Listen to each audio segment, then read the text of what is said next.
All right, shalom, everyone. Awesome. All right, welcome to the Tuesday night Torah study. I'm so excited to have us here tonight. You guys are going to work on my stiff neck by having me go this way. Less people on this side. So I'm going to still look over at Rabbi Tom and Representative Joanne and Esther and my wife on this side. But everybody else seems to be weighted onto that side of the room, which is fine. All right, well, welcome to the Tuesday night Torah study.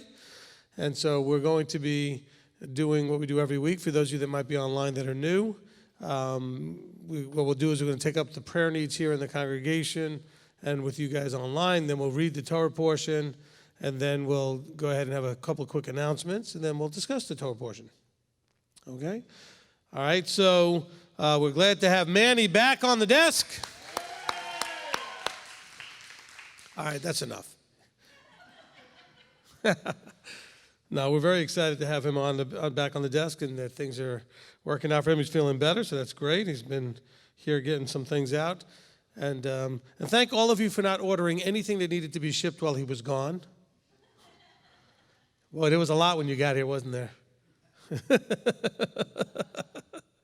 Because Manny does head up the marketplace. Okay. So if you have a cell phone, go ahead and turn that to silent. Turn it off, whatever you need to do, make it quiet. And let me just double check mine. Okay. Excellent. All right, so if you're on live stream, you'll be being served by two, if not three. I mean, I'm hoping they're all on there. So you have Manny watching the desk there for reading your requests and things online. We also should have Kurt and Rob on there as well, helping to maintain shalom in the room, we'll call it that, okay? So please give them your respect and pay attention to their guidance in the room, okay? Excellent. All right, so if you've got a praise or prayer and you're here locally, you'll get to raise your hand. I'll call you up to the microphone that Steve just moved into position. If you're online, go ahead and type that stuff in. If you're not typing in a praise or a prayer, then let's go ahead and minimize the chat for right now as far as I know everybody wants to get excited, say hi and how are you and all that kind of stuff.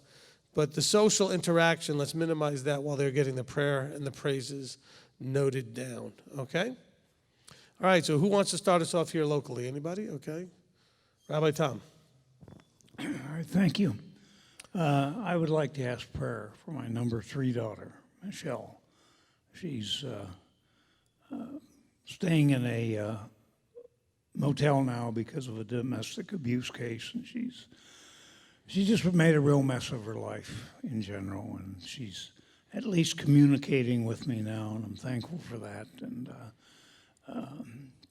so she did call me twice. Excellent. And so that's kind of an opening after X number of years that she alienated herself from me. So she's kind of turning back to Dad. I'm thankful for that. She's still a difficult person to be around, but we got to pray for her. Amen. We certainly can do that. Anybody else? Sarah Beth, come on up.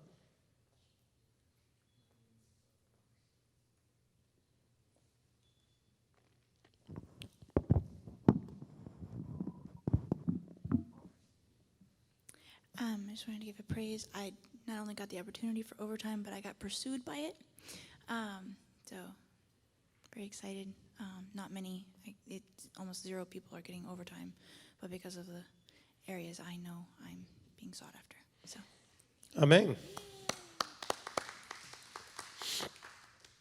Okay, let that be a continuing encouragement, a lesson to you, as I've said over and over and over again.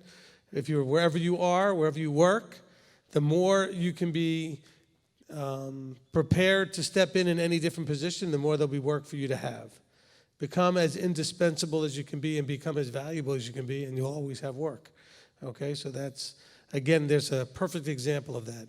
Because of your areas of knowledge and training and being open to getting other areas of knowledge and training, you're able to get more work. Fantastic. Okay, Rick? Yeah, I'd like to offer a praise and a thank you for the leadership here at MTOI through George and David, Mr. Hayes. helping me direct focus on a new career path, which I'm studying for. So, Fantastic. thank Awesome. you all. And for those of you who move here, you will also be able to partake of the MTOI career counseling. That's available for you when you get here. All right. Steve? I had one. I got a text from a customer still from Illinois. He said, "Hope all well's in Tennessee. It's been hard to find somebody to replace you." So. Oh, that's very nice.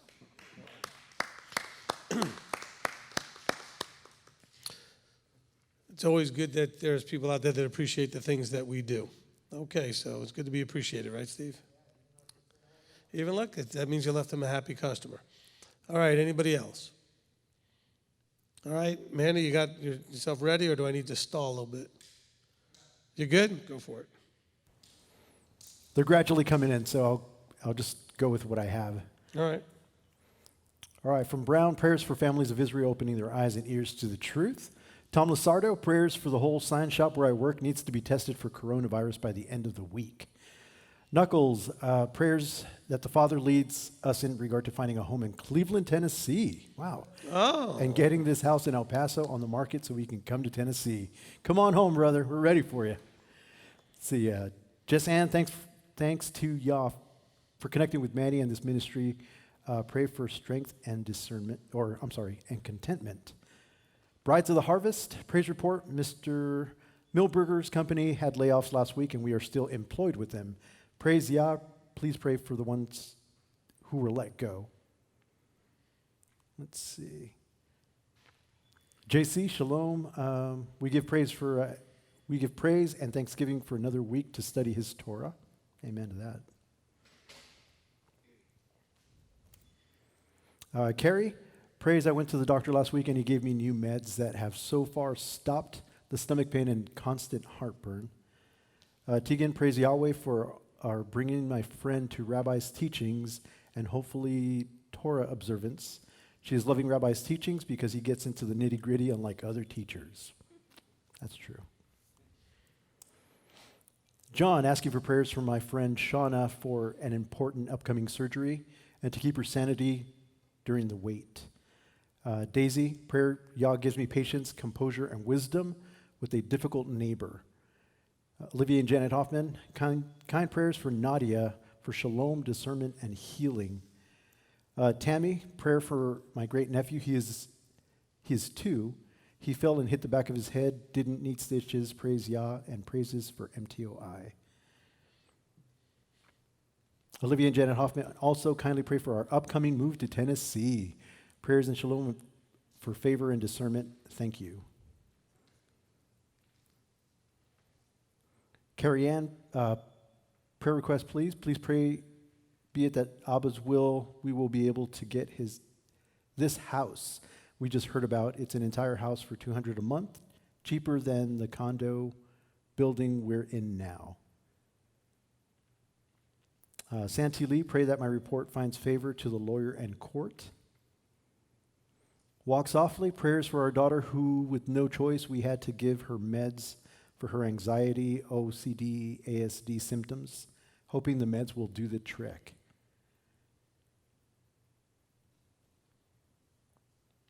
Shirley, praise report, thanks for his mercy and faith. Claire, prayers for all the ladies on Marco Polo and their prayer requests, please. And a ton of unspoken prayers online. Okay, amen. Appreciate that. Yes, sir. All right, so then again, of course, we have people that will be coming on while we're kind of in progress here. And if your prayer request did not get read out loud, that's, has no effect whatsoever on Abba hearing it and answering it, because we know that he hears and answers all prayers. Doesn't always give them the answer we want, because we're looking through our, limited understanding, but it's always the right answer. And that's the important part. We do want to pray for all those that are, still dealing with something, that have contacted us since the last time that we got together, which would have been on Shabbat. And so we do want to pray for all of that. I do have a praise that the very first Leadership Council training program class went beautifully this Sunday. So that went very well. So very good. So we now have, I guess there was about 20 in the room. So we have about 20 people that are trained and ready to be able to perform mikvahs and weddings and funerals and those kind of things as needed. So that's very good. So we're going to probably be doing a lot more of these certifications and trainings in the future. Okay? Also a praise. I do appreciate very much Rabbi Tom teaching on Shabbat. That was very good. Appreciate that. It gave me, it's funny when I say it gave me a week off, but it didn't give me a week off. It just gave me a week without teaching. I certainly didn't get any time off, but that's okay. But it was great that I had the time to get some other things done and prepare for some of these classes, so I appreciate that very much. All right, so now we'll all look forward to whatever it is that we're going to have this Shabbat. What was that now? That's maybe. Sarah Beth is wanting trust. I think I wrote that down last time on my list, so I know that's one of the ones that you've been wanting. Okay? And we certainly can talk about that as maybe one of the ones that I do want to do one on trust at some point anyway. Okay? And certainly, the whole issue from Genesis to Revelation is the problem with trust. Okay?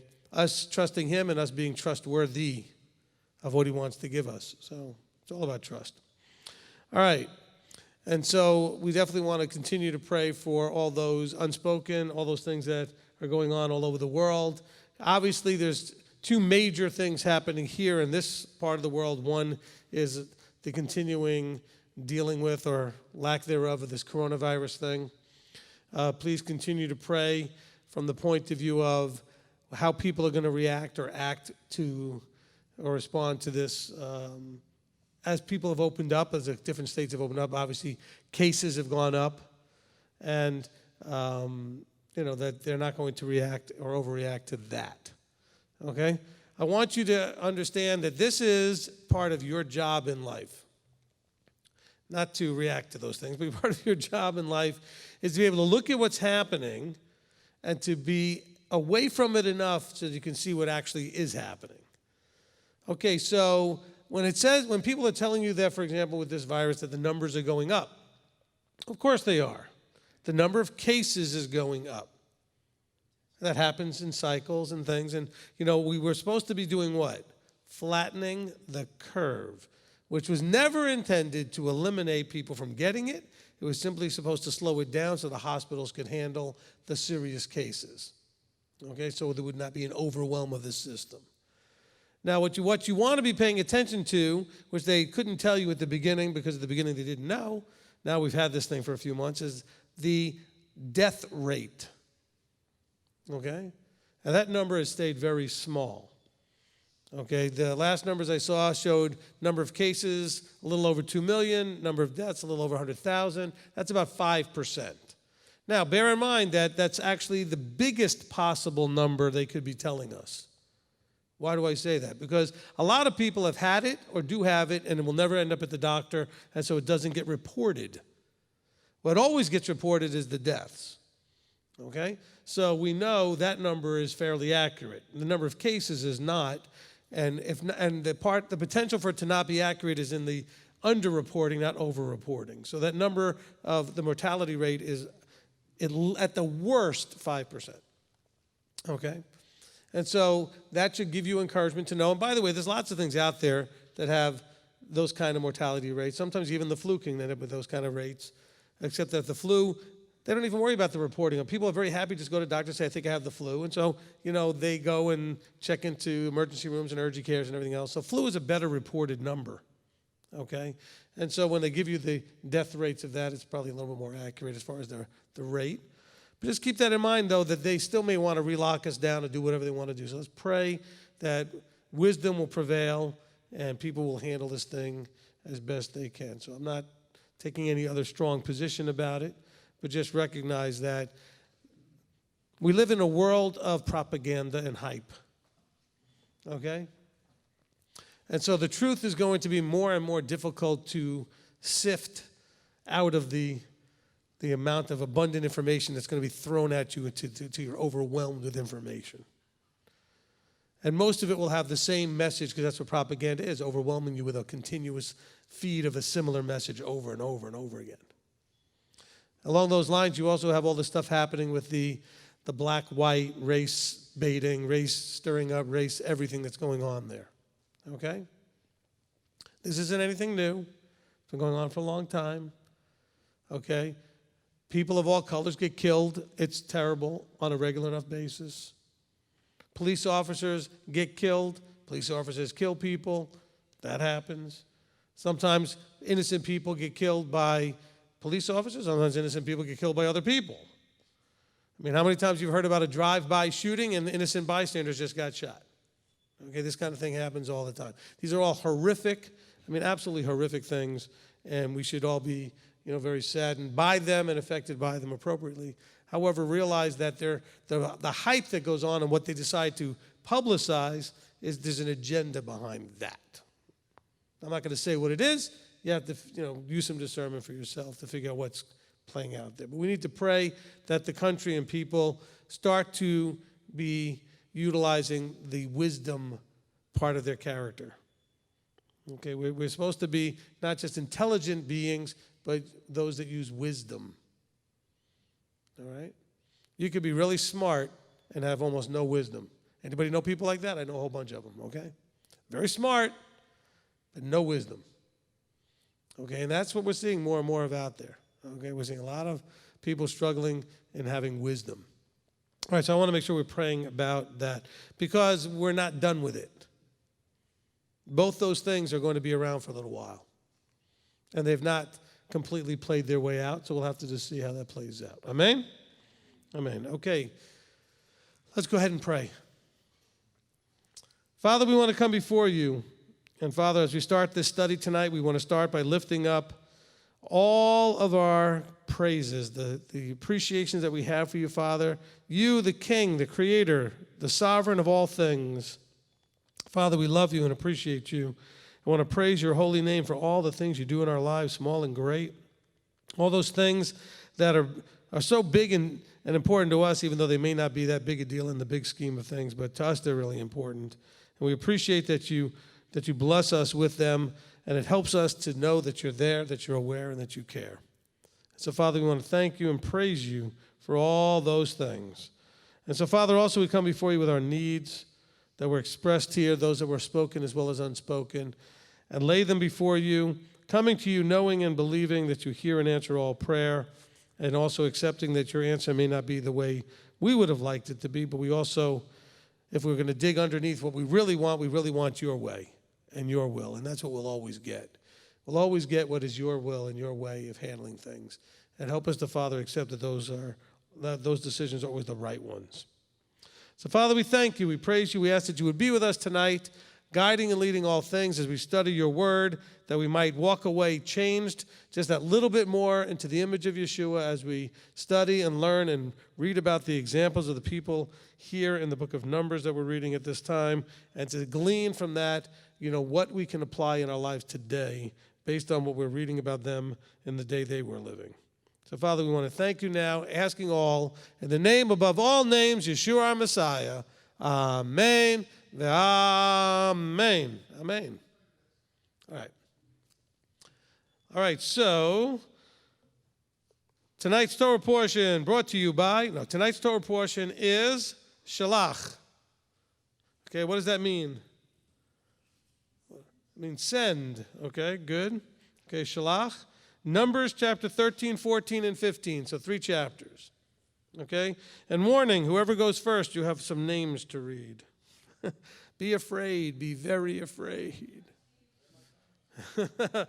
We could have Rabbi Tom read the first one. He does that a lot anyway. Okay. So I have 8 readings. So if you want to go ahead and fill some chairs, we have exactly 7 chairs plus Rabbi Tom. Perfect. Okay? So that'll work out. 8 readings. Steve, since you sat in the first chair, we'll make you go first. No, I'm kidding.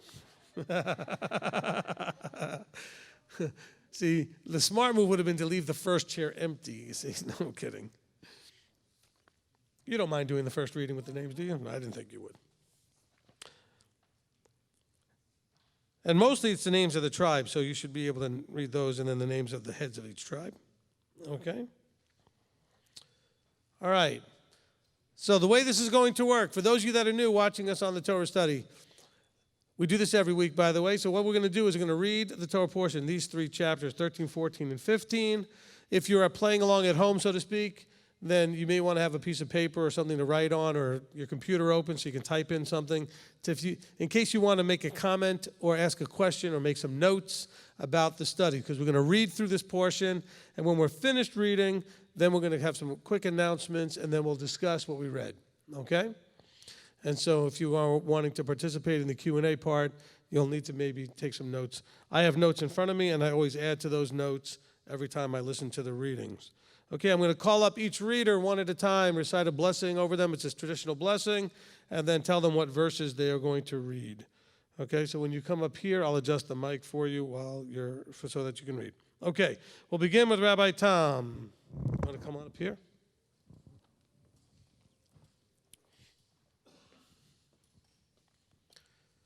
All right, he who blessed our fathers, Abraham, Isaac, and Jacob, may he bless Rabbi Tom, who's come up to honor Yahweh in the Torah. May the set apart one bless him and his family and send blessing and prosperity in all the works of his hands. Amen. Okay, Rabbi Tom is going to take us to chapter 13 and read verses 1 through 16.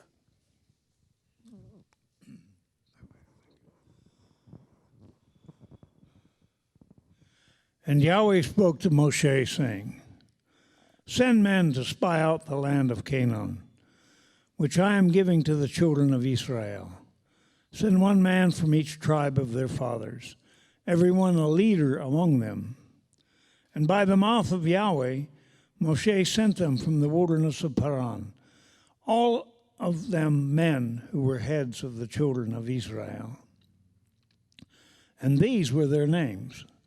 From the tribe of Reuben, Shammah, son of Zakur. From the tribe of Shimon, Shephat, son of Hori. From the tribe of Yehuda, Caleb, son of Yepunah. From the tribe of Issachar, Yigal, son of Joseph. From the tribe of Ephraim, Hoshea, son of Nun. From the tribe of Benjamin, Palti, son of Raphu. From the tribe of Zebulun, Gadiel, son of Sodi. From the tribe of Joseph, from the tribe of Manasseh, Gadi, son of Susi. From the tribe of Dan, Amiel, son of Gamali. From the tribe of Asher, Shetur, son of Mikael. From the tribe of Naphtali, Navi, son of Wupshi. From the tribe of Gad, Geuel, son of Maki. These are the names of the men whom Moshe sent to spy out the land. And Moshe called Hoshea, the son of Nun, Yehoshua. Amen. Amen. Okay, thank you, Rabbi Tom. Okay, Steve, come up. He who blessed our fathers, Abraham, Isaac, and Jacob, may he bless Steve, who's come up to honor Yahweh in the Torah. May the set-apart one bless him and his family and send blessing and prosperity in all the works of his hands. Amen. All right, Steve, you're going to take us now from verse 17 to the end of the chapter. All right. And Moshe sent them to spy out the land of Canaan and said to them, Go up here into the south and go up to the mountains, and see what the land is like and the people who dwell in it, whether strong or weak, whether few or many, and whether the land they dwell in is good or evil, whether the cities they inhabit are camps or strongholds, and whether the land is rich or poor, and whether there are forests or not. And you shall be strong and bring some fruit of the land. Now the time was the season for the first fruits of the grapes. So they went up and spied out the land from the wilderness of Tisan as far as Rehob, near the entrance of Hamath.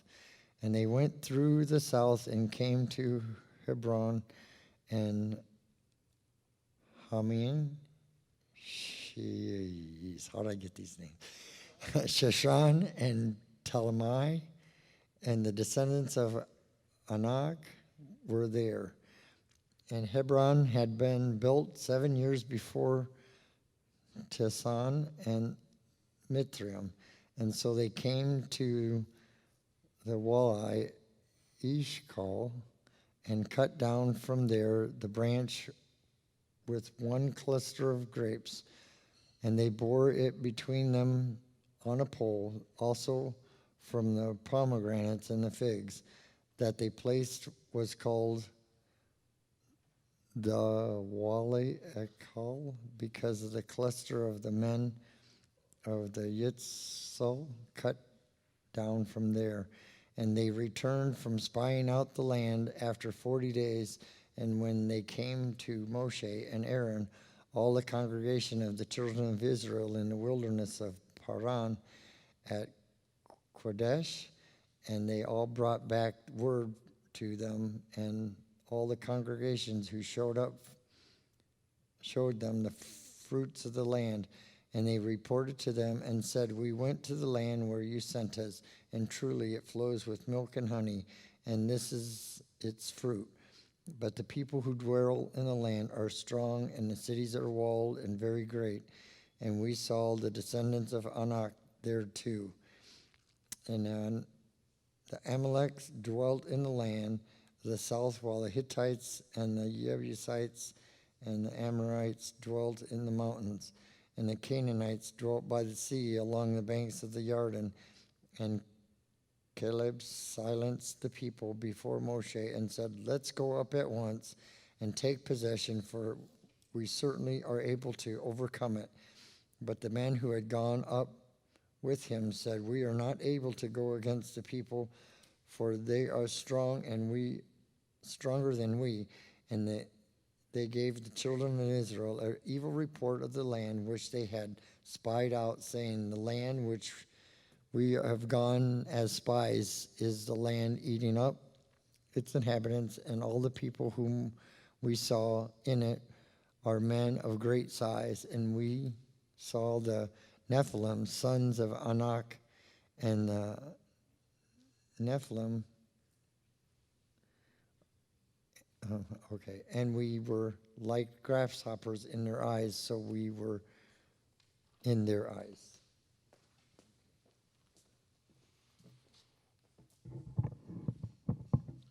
Amen, amen. Thank you, Steve.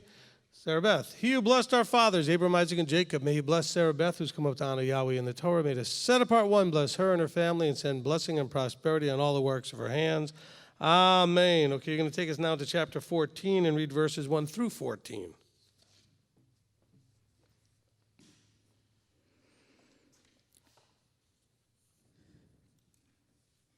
Then all the congregation lifted up their voices and cried, and the people wept that night. And all the children of Israel grumbled against Moshe and against Aharon. And all the congregation said to them, if only we had died in the land of Mizraim, or if only we had died in this wilderness. And why is Yahweh bringing us to this land to fall by the sword, that our wives and children should become a prey? Would it not be better for us to turn back to Mizraim? And they said to each other, let us appoint a leader, and let us turn back to Mizraim. Then Moshe and Aharon fell on their faces before all the assembly of the congregation of the children of Israel. And Yehoshua son of Nun and Caleb son of Yefuneh, who were among those who had spied out the land, tore their garments. And they spoke to all the congregation of the children of Israel, saying, the land we passed through to spy out is an exceedingly good land. If Yahweh has delighted in us, then he shall bring us into this land and give it to us, a land which is flowing with milk and honey. Only do not rebel against Yahweh, nor fear the people of the land, for they are our bread. Their defense is turned away from them, and Yahweh is with us. Do not fear them. But all the congregation said to stone them with stones. Then the esteem of Yahweh appeared in the tent of meeting before all the children of Israel. And Yahweh said to Moshe, how long shall I be scorned by these people? And how long shall I not be trusted by them? With all the signs which I have done in their midst, let me smite them with the pestilence and disinherit them, and make of you a nation greater and mightier than they. And Moshe said to Yahweh, then the Mizrahites shall hear it, for by your power you brought these people up from their midst. And they shall say to the inhabitants of this land, they have heard that you, Yahweh, are in the midst of these people, that you, Yahweh, are seen eye to eye, and that your cloud stands above them, and you go before them in a column of cloud by day and in a column of fire by night. Amen. Amen. Okay, thank you, Sarah Beth. George. He who blessed our fathers, Abraham, Isaac, and Jacob, may he bless George who's come up to honor Yahweh in the Torah. May the set apart one bless him and his family and send blessing and prosperity in all the works of his hands. Amen. Okay, take us now from verse 15 to 30. This is the wrong page. Oh, turn it.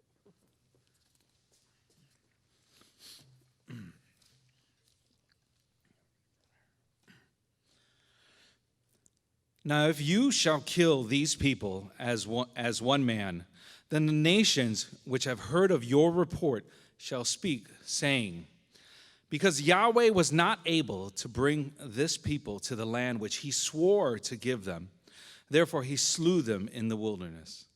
And now I pray, let the power of Yahweh be great, as you have spoken, saying, Yahweh is patient and great and of great loving commitment, forgiving crookedness and transgression, but by no means leaving unpunished, visiting the crookedness of the fathers on the children to the third and fourth generation.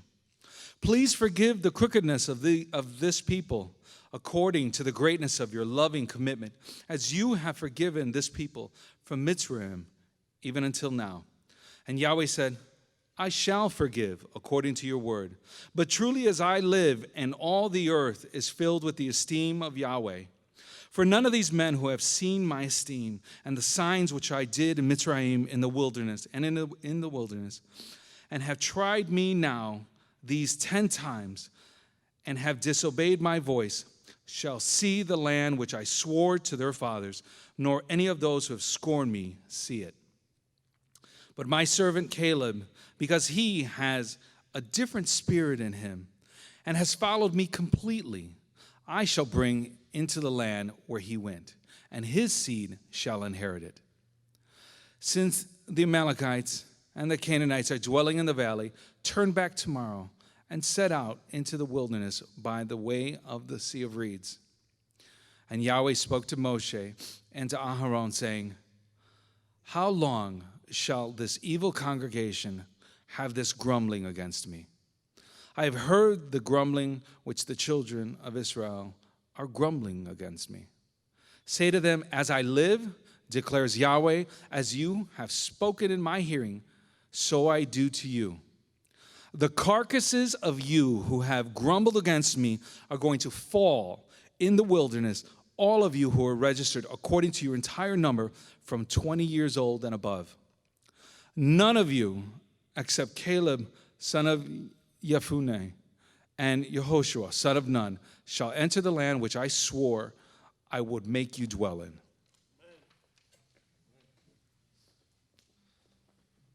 Amen. Amen. Okay, thank you, George. Mr. Kip. He who blessed our fathers, Abraham, Isaac, and Jacob, may he bless Kip who's come up to honor Yahweh in the Torah. May the set apart one bless him and his family and send blessing and prosperity in all the works of his hands. Amen. Okay, Kip's going to take us now from verse 31 to the end of chapter 14.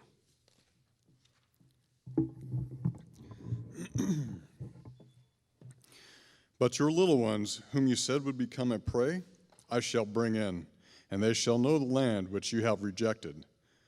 But as for you, your carcasses are going to fall in this wilderness. And your sons shall be wanderers in the wilderness 40 years, and shall bear your whorings until your carcasses are consumed in the wilderness.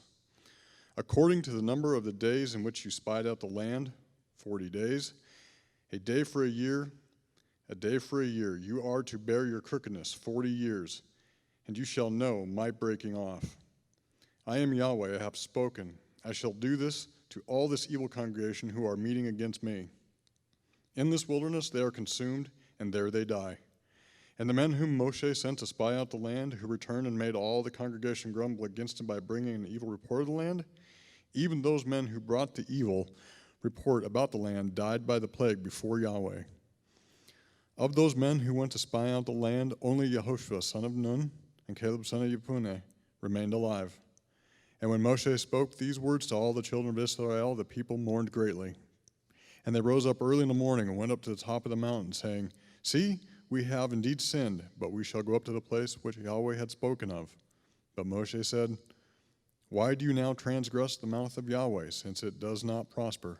Do not go up, lest you be smitten by your enemies, for Yahweh is not in your midst.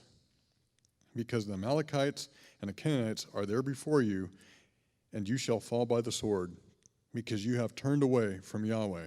Yahweh is not with you. But they presumed to go up to the mountaintop. But neither the ark of the covenant of Yahweh nor Moshe left the camp. So the Amalekites and the Canaanites who dwelt in that mountain came down and struck them and beat them down, even to Hormah.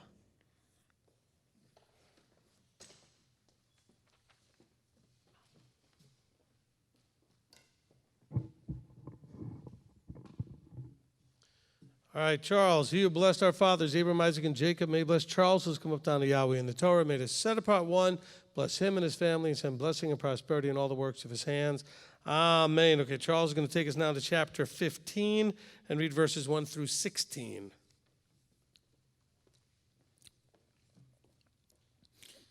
And Yahweh spoke to Moshe, saying, Speak to the children of Israel, and say to them, When you have come into the land of your dwellings, which I am giving you, and you make an offering by fire to Yahweh, an ascending offering, or a slaughtering to accomplish a vow or a voluntary offering, or in your appointed times to make a sweet fragrance to Yahweh from the herd or the flock. Then he who brings near his offering to Yahweh shall bring near a grain offering of 1/10 of an ephah, of fine flour mixed with 1/4 of a hin of oil, and 1/4 of a hin of wine as a drink offering, and prepare with the ascending offering or the slaughtering for each lamb, or for a ram you prepare as a grain offering 12/10 of an ephah of fine flour mixed with 1/3 of a hin of oil. As a drink offering, you bring 1/3 of a hin of wine as a sweet fragrance to Yahweh. And when you prepare your young bulls as a sending offering, or as a slaughtering to accomplish a vow, or as a peace offering to Yahweh, then shall be brought with the young bull a grain offering of 3/10 of an ephah of fine flour mixed with 1/2 of a hin of oil, and bring as the drink offering 1/2 a hin of wine as an offering made by fire, a sweet fragrance to Yahweh. This is what is done for each young bull, for each ram, or for each lamb or young goat. According to the number that you prepare, so do for each one according to their number. Let all who are native do so with them in bringing near an offering made by fire, a sweet fragrance to Yahweh. And when the stranger sojourns with you, or whoever is among you throughout your generations, and would make an offering made by fire, a sweet fragrance to Yahweh, as you do, so he does. One law is for you, for the assembly, and for the stranger who sojourns with you, a law forever throughout your generations. As you are, so is the stranger before Yahweh. 16. One Torah and one right ruling is for you, and for the stranger who sojourns with you. Amen. Amen. Okay, thank you, Charles. Okay, Shannon.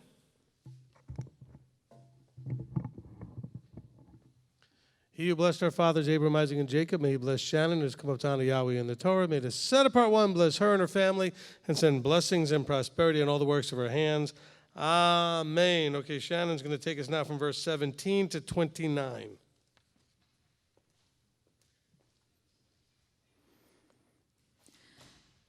And Yahweh spoke to Moshe, saying, Speak to the children of Israel, and say to them, When you come into the land which I bring to you, then it shall be, when you eat of the bread of the land, that you present a contribution to Yahweh.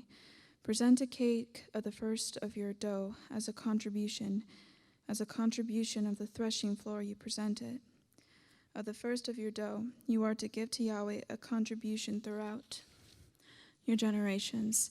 And when you sin by mistake, and do not do all these commands which Yahweh has spoken to Moshe, all that Yahweh has commanded you by the hand of Moshe, from the day Yahweh gave command and onward throughout your generations, then it shall be, if it is done by mistake, without the knowledge of the congregation, that all the congregation shall prepare one young bull as an ascending offering, as a sweet fragrance to Yahweh, with its grain offering and its drink offering, according to the right ruling, and one male goat as a sin offering. Then the priest shall make atonement for all the congregation of the children of Israel, and it shall be forgiven them, for it was by mistake. And they shall bring their offering, an offering made by fire to Yahweh, and their sin offering before Yahweh, for their mistake. And it shall be forgiven all the congregation of the children of Israel, and the stranger who sojourns in their midst, because all the people did it by mistake. And if a being sins by mistake, then he shall bring a female goat a year old as a sin offering. And the priest shall make atonement for the being who strays by mistake, when he sins by mistake before Yahweh, to make atonement for him, and it shall be forgiven him.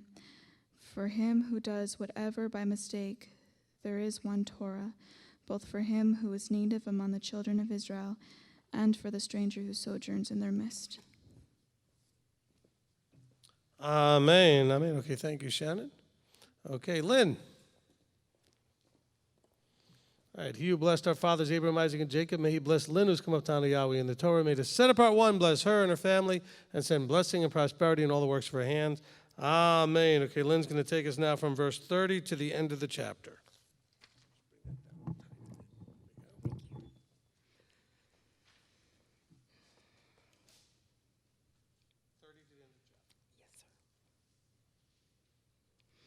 But the being who does not whatever who does whatever defiantly, whether he is native or a stranger, he reviles Yahweh, and that being shall be cut off from among his people.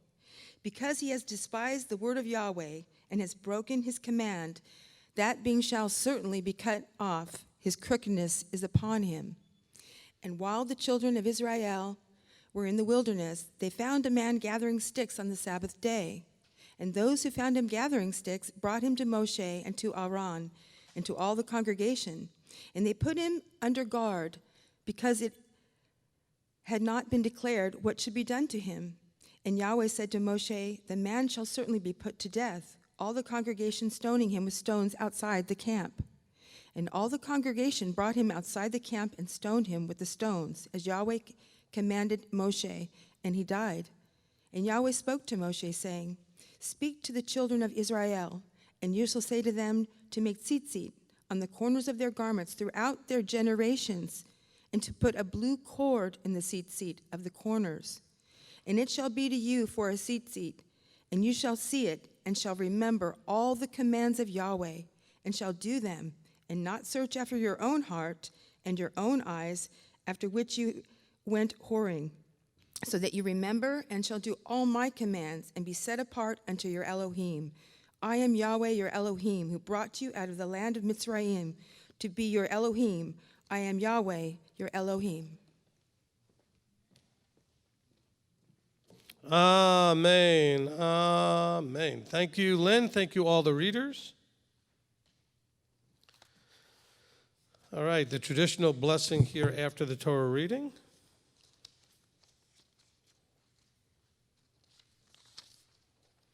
Baruch atah Yahweh Eloheinu melech haolam asher natan lanu Torat emet v'chayei olam natah betochenu. Baruch atah Yahweh noten haTorah. Amen. Blessed are you, Yahweh our Elohim, King of the universe, who has given us the Torah of truth, has planted eternal life in our midst. Blessed are you, Yahweh, giver of the Torah. Amen. Amen. All right. Again, I want to appreciate all the readers. Good job. There was a couple of readings with some challenging names in there. And Steve, I guess I faked you out there. I had Rabbi Tom read the names, and you got a bunch of them anyway. Apologize for that. I didn't read forward enough to realize you were going to catch a bunch of those challenging wadis. Okay? You know, of course, when you trip over a water, you get wet. But anyway. Anyway. Not a whole lot going on here, so I guess we don't have a lot to discuss. It's funny because I almost felt like as we were reading this Torah portion, it's like, wait a minute, did we go back in time? And then I realized that's because we covered this in the teaching I just finished not too many weeks ago. So it feels like we just did this. I was thinking, well, did I do the right? Are we out of order? No, but we covered it in part of the peace teaching. So it's a really powerful part of the scripture. Okay, so let's go over some announcements here first, and then we'll go through it. So in the meantime, if you have comments or questions, you can start typing them in for Manny to make note of while we go over the announcements. But if you are typing in, please pay at least half attention to the announcements, all right? And you can always go back to the recording and see whatever announcements you might have missed. Okay, I do want to welcome our guests. I know we do have guests online today. So, we are children of Avraham, and as children of Avraham, we should exemplify his best-known characteristic, which is hospitality. Okay, he's known as the Father of the Faithful as well, but he's also known for his hospitality. And so let's do that. Also, as guests, make sure that you're also acting like guests. Okay? So please don't give the guys a hard time in the leadership there in the room, Rob and Kurt and Manny, as they try to keep order in there and keep it in a place called shalom, okay, of peace. All right, Torah study that we're doing right now, we do this every week, so you're welcome to come back every week and do this with us. Every week, 8 o'clock Eastern time, and so you're all welcome to do that. We do have a program for the children where we go through the weekly Torah portion. It's called Parsha Pearls. It has its own website, ymtoi.org, for young Messianic Torah observant Israelites, ymtoi.org, Parsha Pearls program. And in the Parsha Pearls program, which is posted, by the way, every Sunday for the following week. So you have a whole week to make use of it, because even though we do the Torah portions on Tuesday, a lot of the Torah studying, Parsha doing world does it on Shabbat, okay? And so some of you may think, well, why don't you do it on Shabbat? This is because I really believe that on Shabbat, when I have a larger audience and everybody's together, because not everybody's able to come on a Tuesday night. Not everybody's able, because some people have shifts that they work, some people have, home obligations, or they have to get up early, whatever it is. Okay, so that makes it tough, all right? But on Shabbat, I have everybody, and that's when I feel it's more important than just doing a Torah portion, which is limited in what it can tell you. I'm not diminishing the value of a Torah portion, don't get me wrong, but very few subjects are covered, if any, completely in a Torah portion, with the exception maybe of kashrut, okay, where almost everything you need to know is in one Torah portion, okay? Everything else, it's here a little, there a little, line upon line, and so you need a teaching that takes you all over the place to do that, and that's why we do that on Shabbat. Okay. But the Parsha Pearls program, which is for the children, to meet them at their level, it has a discussion of an aspect of each Torah portion. There's some questions to see if they were paying attention and how well they understood the material. There are things that they will enjoy, like coloring pages and word search puzzles and crossword puzzles and mazes and things like that. They will have a craft they can do that'll make something that's related to the Torah portion. There is a snack that they can make and enjoy that's related to the Torah portion. Some of you are already thinking, Rabbi, all you do is read this stuff and we talk about it. These kids get all this good stuff. Well, print it out for yourselves and enjoy it yourself during the week. It's free. We don't charge for it. It's a PDF you can download. You do have to purchase whatever materials you need to make the snack, the craft, the notebook page, and those kind of things, and the paper and ink to print it. But, we do give it to you for free if you want to print it out. You have that. Okay. We do have also audio scripture readings. They're done by Shira Wendling right here from our congregation, and she does a fantastic job. And we have already posted the books of Leviticus, Numbers, and Deuteronomy. So those are the last three books, and so you have them listed by Torah portion. Okay, so you want to hear this week's Torah portion, you can hear her read them. It's the ISR version that she's reading. There were some challenges with some of the translation stuff, and one of the ones that she was reading, and so we encourage her to use the older version, where it's always great when they do newer versions of things. They fix some of the things that I think are problematic, but then they always end up causing new problems. And that's just sort of what happens. So while I do read myself, I read out of the 98 scriptures. A lot of you have the 2009. I like some of the changes, don't get me wrong. I don't love all of the changes. So that means that there's things that about the old one that I like and there's other things that I would rather they would have changed. So, I mean, it's kind of a mixed bag either way. Some of you think, well, why do you read out of the older one? Because I have a photographic memory, and this is the one I can picture. I know where everything is in this one. Someday I may, get my brain to lock on to where everything is in the newer one, and it's just a whole different thing. Okay. So, like, for example, if you asked me about the spying out the land, I could have told you on what column and what side of the page it would have been on. Okay? So that kind of thing. But that's only in this version. All right. Okay, so we do have Shabbat services that we stream just like we're doing right now. So on YouTube, we do our live stream on Shabbat at 1:15 in the afternoon.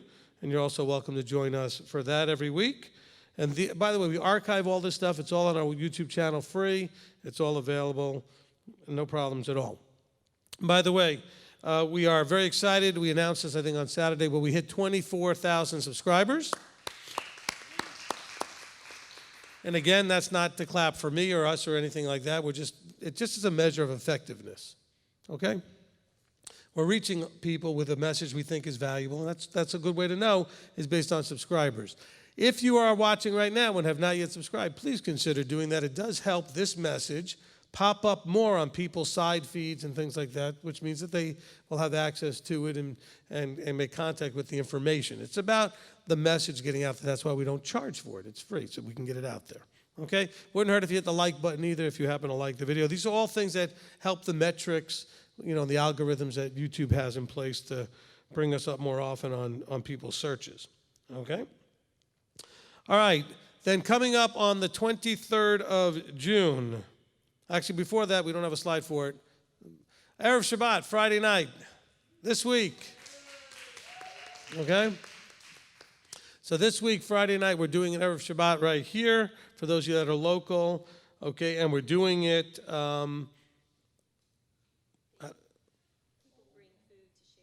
Okay, so we're doing it the same way we've been doing Oneg? Or you want to do it with the... Oh, that's right, we're doing it with the kitchen.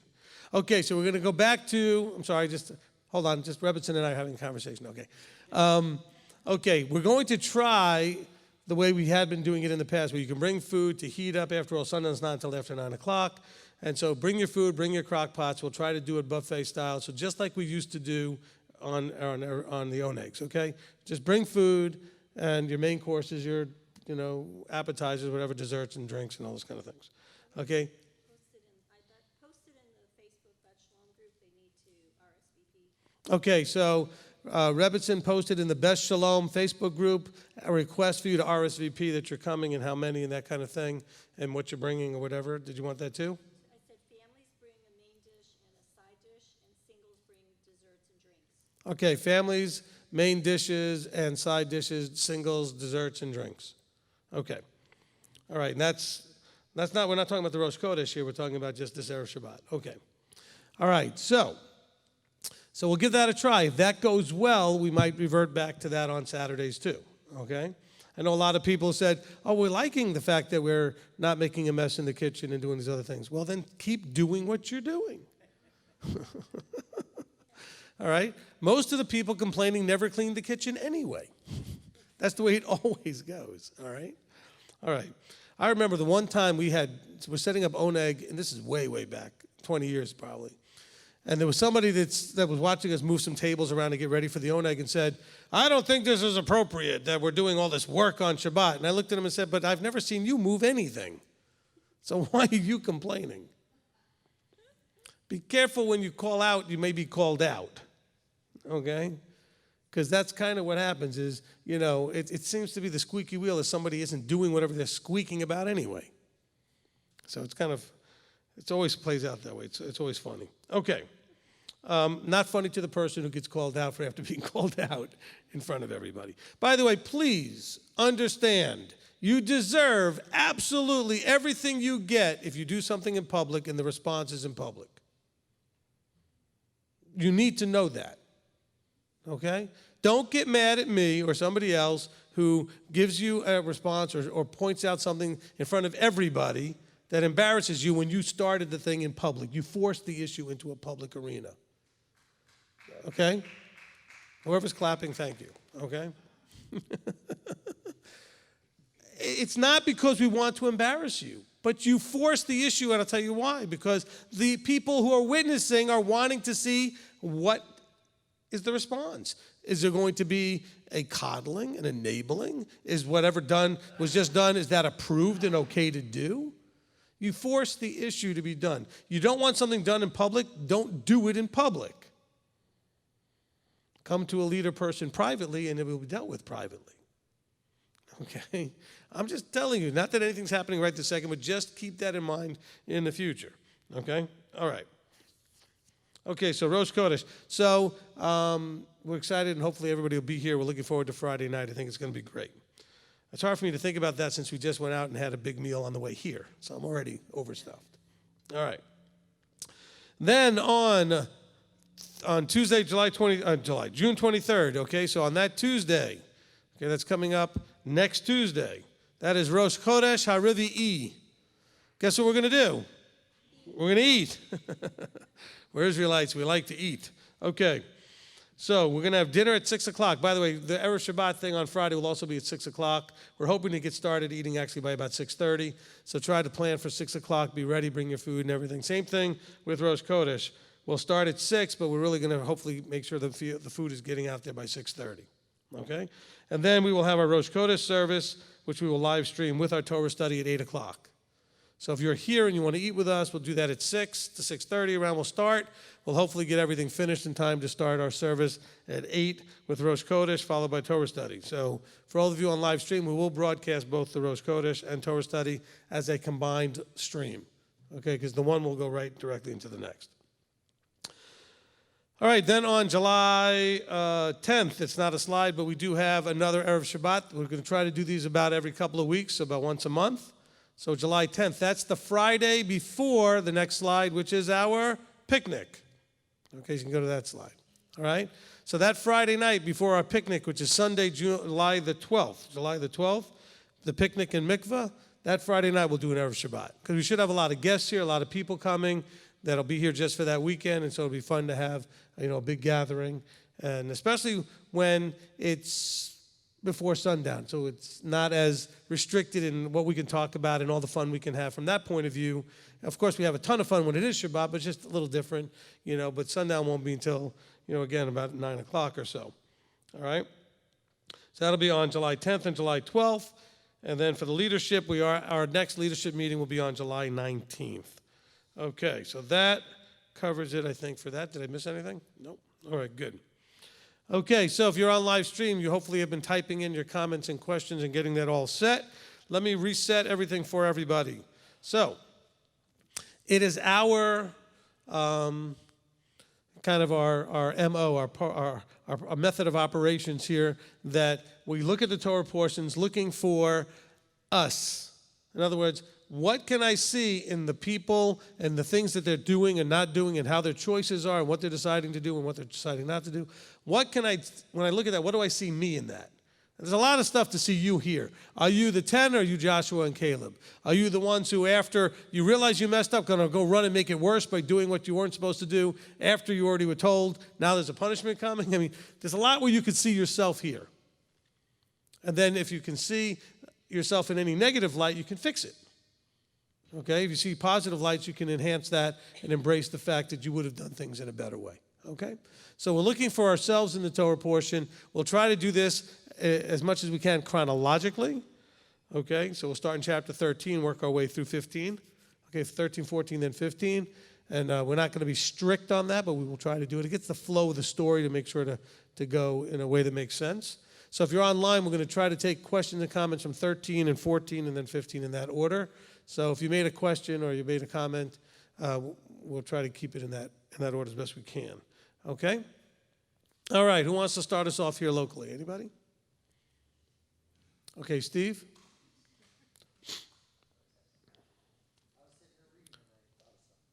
Okay. For 13:1, it says he's sent out. So to me, it made me think, am I ready, if chosen, to be sent out and do what is being asked of me? That was the thought I had in that. So if you're not ready, then how can you be expected to be asked? And in 13:17, it was they were instructed to go out and find out. They were instructed what to find, not to decide what was being offered. So to me, it's like they had a lack of faith in the promise, so that I was on a challenge rather than the reward. Okay, appreciate that. Anybody else on those particular verses? Because I want to say something about those. No, okay, look. You may ask, well, why would he send them out to spy the land if he was just going to send them into it anyway? What was the point of spying it? Because he wanted to test them. He wanted to see if they were ready for this. He wanted to see where their hearts were at. He was testing the leadership. He was testing the individuals, specifically the leadership, because there's two steps to this test. First is the leaders, and then the people responding to the leaders. There was 2 that said one thing that the people could have responded to, and there was 10 that said something different. And so the people were going to make a choice. Remember, I told you, you are here, this is one of the teachings that we've done, to make decisions. Decision making is why you exist. Or the teaching is called making decisions, the reason you exist. He wants to see them make decisions. I mean, think about it. He wasn't teasing them or tempting them. He wasn't sending them to spy it out. Like normally, you send spies out to make a decision of whether you should go in or how to prepare to go in and that kind of thing. None of that was necessary here. They were ready, they were prepared, and they were going to go if they had gone in. He wanted to show them this is what's there, and he wanted to see what they would see. Think of that. Would they see the grapes and the land flowing with milk and honey, or would they see the giants and the walls and all of the other things like that? Would they be excited about what Yah said would be there and was there, or would they be afraid of the things he didn't really tell them so much would be there, like the Hittites and the Jebusites and the Amalekites and all those ites that were scaring them? This is really important that we understand that. By the way, I didn't preemptively strike, but I am now before it gets out of hand online, because I can already smell it and hear it. We are not discussing the Nephilim. Just in case that was going to happen, all right? Okay, it didn't happen because we got a lot of people that have done this with me enough to know this is not, that's a distraction that he allowed to be in there to see, again, to see what you would do. That's a test. Because you could get caught up on the least important piece of this is that it mentions the sons of Anak and the Nephilim. Just throwing that out there. Plus, that's for all leadership. If you're ever going to be leading a study and you do not wish the people to get distracted or head in a direction you don't wish to go to, tell them up front, we're not going there. Okay? Don't duck and hide and dance around. Just tell them right up front, look, I don't think this is fruitful. We're not going there. Okay? So for right now, for the purpose of the study, there is no benefit in us getting caught up on that. I'm glad that it wasn't happening. Almost every year at some point it starts to go off in that direction, or at least people try. So usually I preemptively say, we're not going to go there. All right? It doesn't bear any fruit for what we're talking about today. So now, back to the sending out. So that's the key, is that he sent them there so that he could see whether or not they could see what he was trying to show them. Follow it again. He wanted to see if they could see what he was trying to show them. Because Yeshua tells us the same thing, and we read this all throughout the Brit. He says, you are going to suffer for me during this time, but it's going to be worth it. Can you see that far ahead? You see, the land wasn't just sitting there flowing with milk and honey, ready for them to take. There were going to have to be obstacles to overcome along the way. And will that again, it's like almost testing what kind of dirt you are. Remember the parable of the sower, the seed. Okay? Are you going to get all excited and then freak out at the first sign of stress and distress and challenge?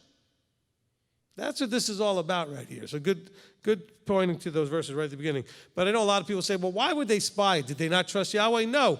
Yahweh wanted to see if they trusted him by sending them out to spy to see where they were at. They didn't go because they didn't trust.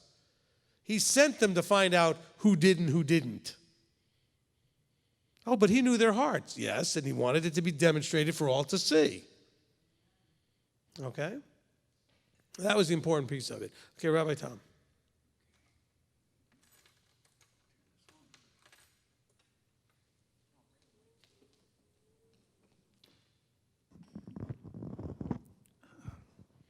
Okay, thank you. Verse 33 kind of hit me. I'm not going to ask about the Nephilim. But the spies came back and they said, we were like grasshoppers in our own eyes, and so we were in their eyes. That last phrase, so we were in their eyes, I guess our attorneys here would say that's hearsay. It's an assumption. And we were like grasshoppers in our own eyes. And what hit me is I had to learn some time ago that people view us as we view ourselves. If we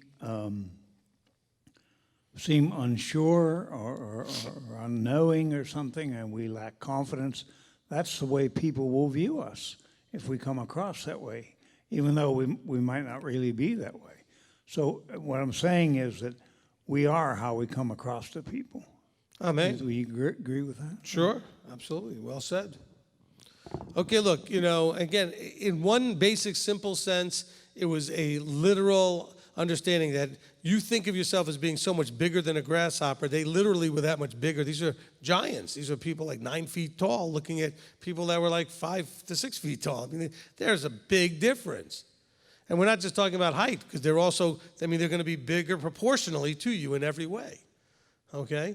And so, they weren't going to have like a little 5-foot person's hands on a 9-foot person's body. Okay? Everything was going to be proportionally. So they were just these immense beings. And so you had that, but also I like Rabbi Tom's point, is that, this is how people saw themselves. We're nothing. We're grasshoppers. And Yahweh says, no, you're something because I've called you to be something. Okay? All right, who's next? Okay, Shannon.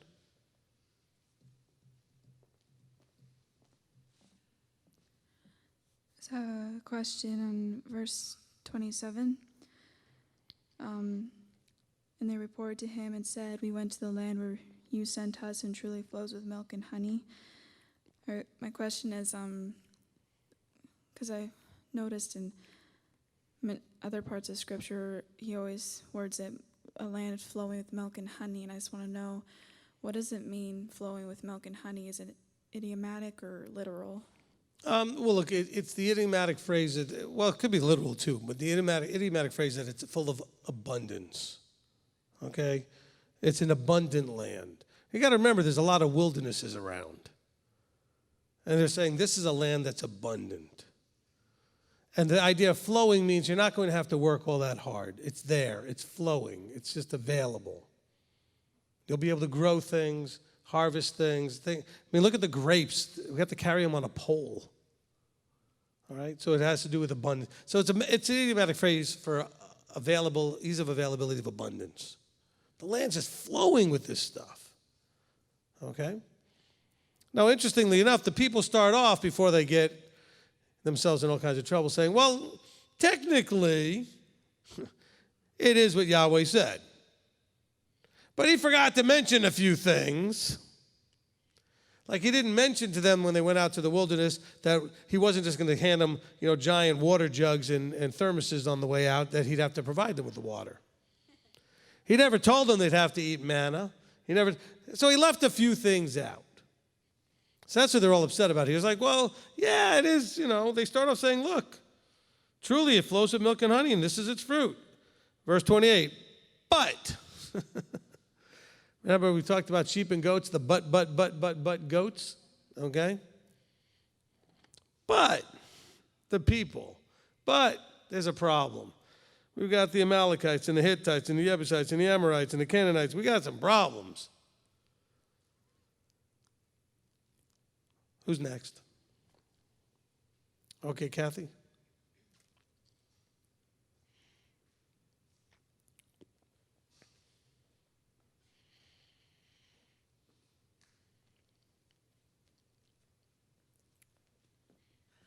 Thank you, Rabbi. I just wondered, talking about the giants, which we're not talking about, but was Goliath part Yes. of? Okay. Goliath, Og, Bashan, these are all ones who would have been of the scary group of really big people. Okay? So yes, I mean, that was a question that wasn't problematic. No, I mean, look, everybody wants to try to figure out the origin of the Nephilim and, the whole, all kinds of verses from Genesis that try to point to these things. It's just not something I wanted to get into as a distraction from where we are today. But that's a good question, okay? So when you're dealing with Goliath and Og of Bashan, you're dealing with two from this group of people, okay? That's where those people needing, beds that are 15 feet long, whatever it was. I mean, however many cubits it was. Big people. All right. Next question. Manny, ready to go? All right. Back from a short stint away from us, Mr. Manny Huerta. Thank you. It's good to be back, actually. It's good to have you back. I feel like The Walking Dead, but I'm happy, though. I'm happy to be here. Sure. So 13, Claire would like to know on 13:1, does it compare to Deuteronomy 1:22? People asking to spy out the land, showing lack of trust. Yahweh had already said, and she wrote down Exodus 23:20-23, that he would protect them. Can you comment, Rabbi? Okay, so you have, multiple accounts sometimes of the same event. The Deuteronomy 1 reads, "And you all came near to me and said, 'Let us send men before us and let them search out the land for us and bring back word to us of the way by which we should go and of the cities into which we would come. And the matter was good in my eyes, and I took 12 of your men and 1 man from each tribe.'" Okay, so that's one account. The account we read in Numbers is a different account. It's the same thing, but you're getting a little bit different perspective. So when you add them together, what do you get? There's times when Yahweh had said, what the people have said is I agree with it. It's an amen. It doesn't mean it's good, but I'll agree to it. I think it'll help show and demonstrate what needs to be shown and demonstrated. And so here, this may have been the other piece that we're missing when we're reading Numbers, is that the people were concerned, already expressing their kind of nervousness about the whole deal. And then we see Yahweh telling Moses, well, go ahead and send them out. See, you have to remember, in all of Scripture, you're getting in this. I mean, when I first saw a Bible, I thought it was a pretty big book. But not when you consider that it has 4,000 years of history in it, which means that not everything that happened or was said was recorded, especially when you consider we're reading in Deuteronomy the same thing that happened in Numbers, so we're getting repeated information in this limited, size book. So he gives us what information he feels we need. And we can dig and glean for some more of the understandings. So yes, the idea here is that what likely happened is the people were already kind of wondering and nervous and curious because they didn't want to just run into this place. And it didn't say specifically that they wanted to send the search out whether they should go, but maybe to figure out the safest route to go or what the best path is to go, whatever. Of course, they were supposed to be following the pillar of cloud, the pillar of fire, and those kind of things. This is the trust issue again. But then we read in Numbers, we read him saying, and Yahweh said to Moses, send out spies. Okay? So you see how these things work out. Yahweh understands the mentality and what's going on with the people. He says, okay, we're going to let this play out. It's going to serve my purpose in some way. Okay? Next question. Okay, next one from Melissa. In verse 13:16, she wants to know, we also will have new names, correct? Oh, when he changes Yehoshua's name? Well, there are places that say that we will have a new name. We read that in Revelation. Okay, we look at the teaching where I cover that. Which teaching did I cover that in? Let's see. Endure and receive the crown of life, probably. No, and to he overcomes, I cover for sure. Okay, that's where I go through the 7 congregations of Revelation. Okay, to he overcomes. Okay, yeah, we'll be getting a new name. Okay, and that's not the problem. But I mean, in Scripture, the few people we see names change because there's a reason for that name change. It tells you something significant about the person and changes in their either themselves or changes in their position and the things that they were doing. Okay, I'm not going to break that all down here for you with all of these things. But Yehoshua going from Hoshea to Yehoshua, just like Avram to Avraham, Sarai to Sarah. There are reasons why these few get their names changed, okay? It's to convey information to them and to us. Okay, next. Claire would like to know in Numbers 13:20, is this referring to Bikurim? Numbers 13:23, is there a significance to the fruits being requested coming from the 7 species and the time this was happening, mentioned in verse 20?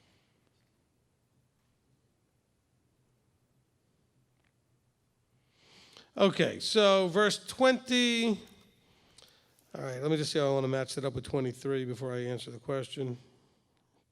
All right, so first of all, it doesn't cover all the species. Second of all, you have to understand the harvests in Israel in the time. And the grapes were the longest harvest. They could be harvested over a very long period of time. So here it's talking about the first grapes, which is much earlier in the year, would have been closer to Shavuot, but would have more likely been in the summer. And so hard to know, which grapes they're talking about, how that works out. Because you can have grapes going all the way through into the fall. Okay? The grape harvest was one of the longest ones that they had to deal with. It wasn't like the wheat would come up or the barley would come up. But the grape harvest would be a whole different situation. So I did a lot of research when I was working on, at the time, as all do, my own understanding of the calendar. And one of the elements that I was looking at that most people do not look at, I don't know why, is to understand what was growing when. What would have to be harvested, because we have a verse that says that after you finish your wine pressing, there's your grapes, and your threshing, then you shall go and keep Sukkot. Okay? And in the 98 scriptures, that verse is on the right page, left column, sort of down towards the bottom middle of the page. Okay? In Deuteronomy, I think. All right? But I know what page where it is. But just to understand that because wine pressing and threshing had to be finished, I had to know, well, when did they harvest things? I know when we do it now, but that doesn't mean it's when they did it then. Are there any archival almanac type things that talk about when things would grow, when things would be harvested, historically in that region of the world? And yes, there are books that actually that cover those kind of things. And so, shall we read any of the holy day feasts into this? I don't think so. Okay, not necessarily. Okay, that doesn't mean we shouldn't completely. But remember, we just had Shavuot at Sinai. Okay? Because that's our understanding of the timing of Shavuot. We just had that at Sinai. And then we're coming to them going from there to spy out the land. Wasn't much of a journey, but they were there for a while. How long? We don't know. Because we know that there's a point where Yahweh says to Moses, you've gone around this mountain long enough, buddy. Let's go. Move them out. Okay? So it's not real clear. It's not real clear. We could dig and try to read into it. I don't think it's abundantly, let me say it this way. It's abundantly clear to me that it's not critical in our walk to figure that out at this point. Okay? Next comment or question? Next one would be from Freya. She wants to know, did Caleb and Yehoshua see the land through Yahweh's eyes, ? Through spiritual eyes rather than through fleshly eyes, as in Numbers 13:30. Is this also why they were described as having a different spirit within them? 100% yes and no. Because I kind of know where this comment can be coming from. Not that the person actually meant it this way, but a lot of you can end up caught up in that. Let's not otherworldly this if we don't have to, okay? We talk about that which is above and that which is below, and we're supposed to be taking and embracing from that which is above into that which is below, which is us, the fleshly world. So yes, 100%, they were looking through Yahweh's eyes, and they were choosing to embrace a different spirit. All of them could have. Okay? So I don't want you to think that somehow they received something the others did not. They chose, well, actually, that's not true. They absolutely received something the others did not. They were not offered anything different. I could line all of you up, have something in my hand, and offer it to every one of you. Not every one of you might receive it. You may choose not to receive it. They were all of the stuff was available to all of them. what you find out is that Joshua and Caleb had a different intrinsic nature that they were tied into by choice than the other 10. They chose to tie into the nature of the above and see things the way the above told them it would be. This is Yahweh telling them it's this way, as opposed to being tied into the below and being run by fear and doubt and worry and all those other things that the below has, okay, in the flesh. So they were embracing a fleshly nature instead of embracing the spiritual nature. But they did not have, that's why I say that this is also 100% no to my answer. They did not have an advantage that the others did not. They chose to take advantage of something the others chose not to take advantage of. Okay? They did not have an advantage. They chose to take advantage of an opportunity. They embraced what was offered to them, which was when Yahweh demonstrated since Egypt his awesome wonders, they decided to buy into it, to believe it, to embrace it, to accept it, to be submitted to it. After all, that's what they were supposed to have done at Sinai, right? So if you're going to agree to do everything Yahweh says, then that means you're going to trust that everything he says will work out for your good. That takes you letting go of the below nature, the fleshly nature, and embracing the above nature. And yes, when you do that, you see through different eyes. So they saw what Yahweh wanted them to see, the fruit, the land flowing milk and honey. Yeah, they saw the other stuff too, but when they saw it, they said, yeah, but that's his problem, not ours. See, think about that in your life. You see the things that you see, which includes the good and the bad, but you got to see the ones that are his problem, not yours, as being his problem, not yours. But my children are doing this, and my parents are doing that, or my friend, that's his problem, not yours. When I talk about children, I mean adult children at this point, not the little ones. They are your problem at that point. But you understand what I'm saying? But you were taught through Christianity that everything is your problem. But yet everything's not your problem, it's all his. It's a very strange mindset. On the one hand, in your personal life, you're told that nothing you do matters and it's all done for you, and nothing you do wrong is really your fault. Hasatan does it. But on the other hand, if you don't get out there and save everybody, they're doomed. How does that make any sense? Individually, completely the opposite than corporately.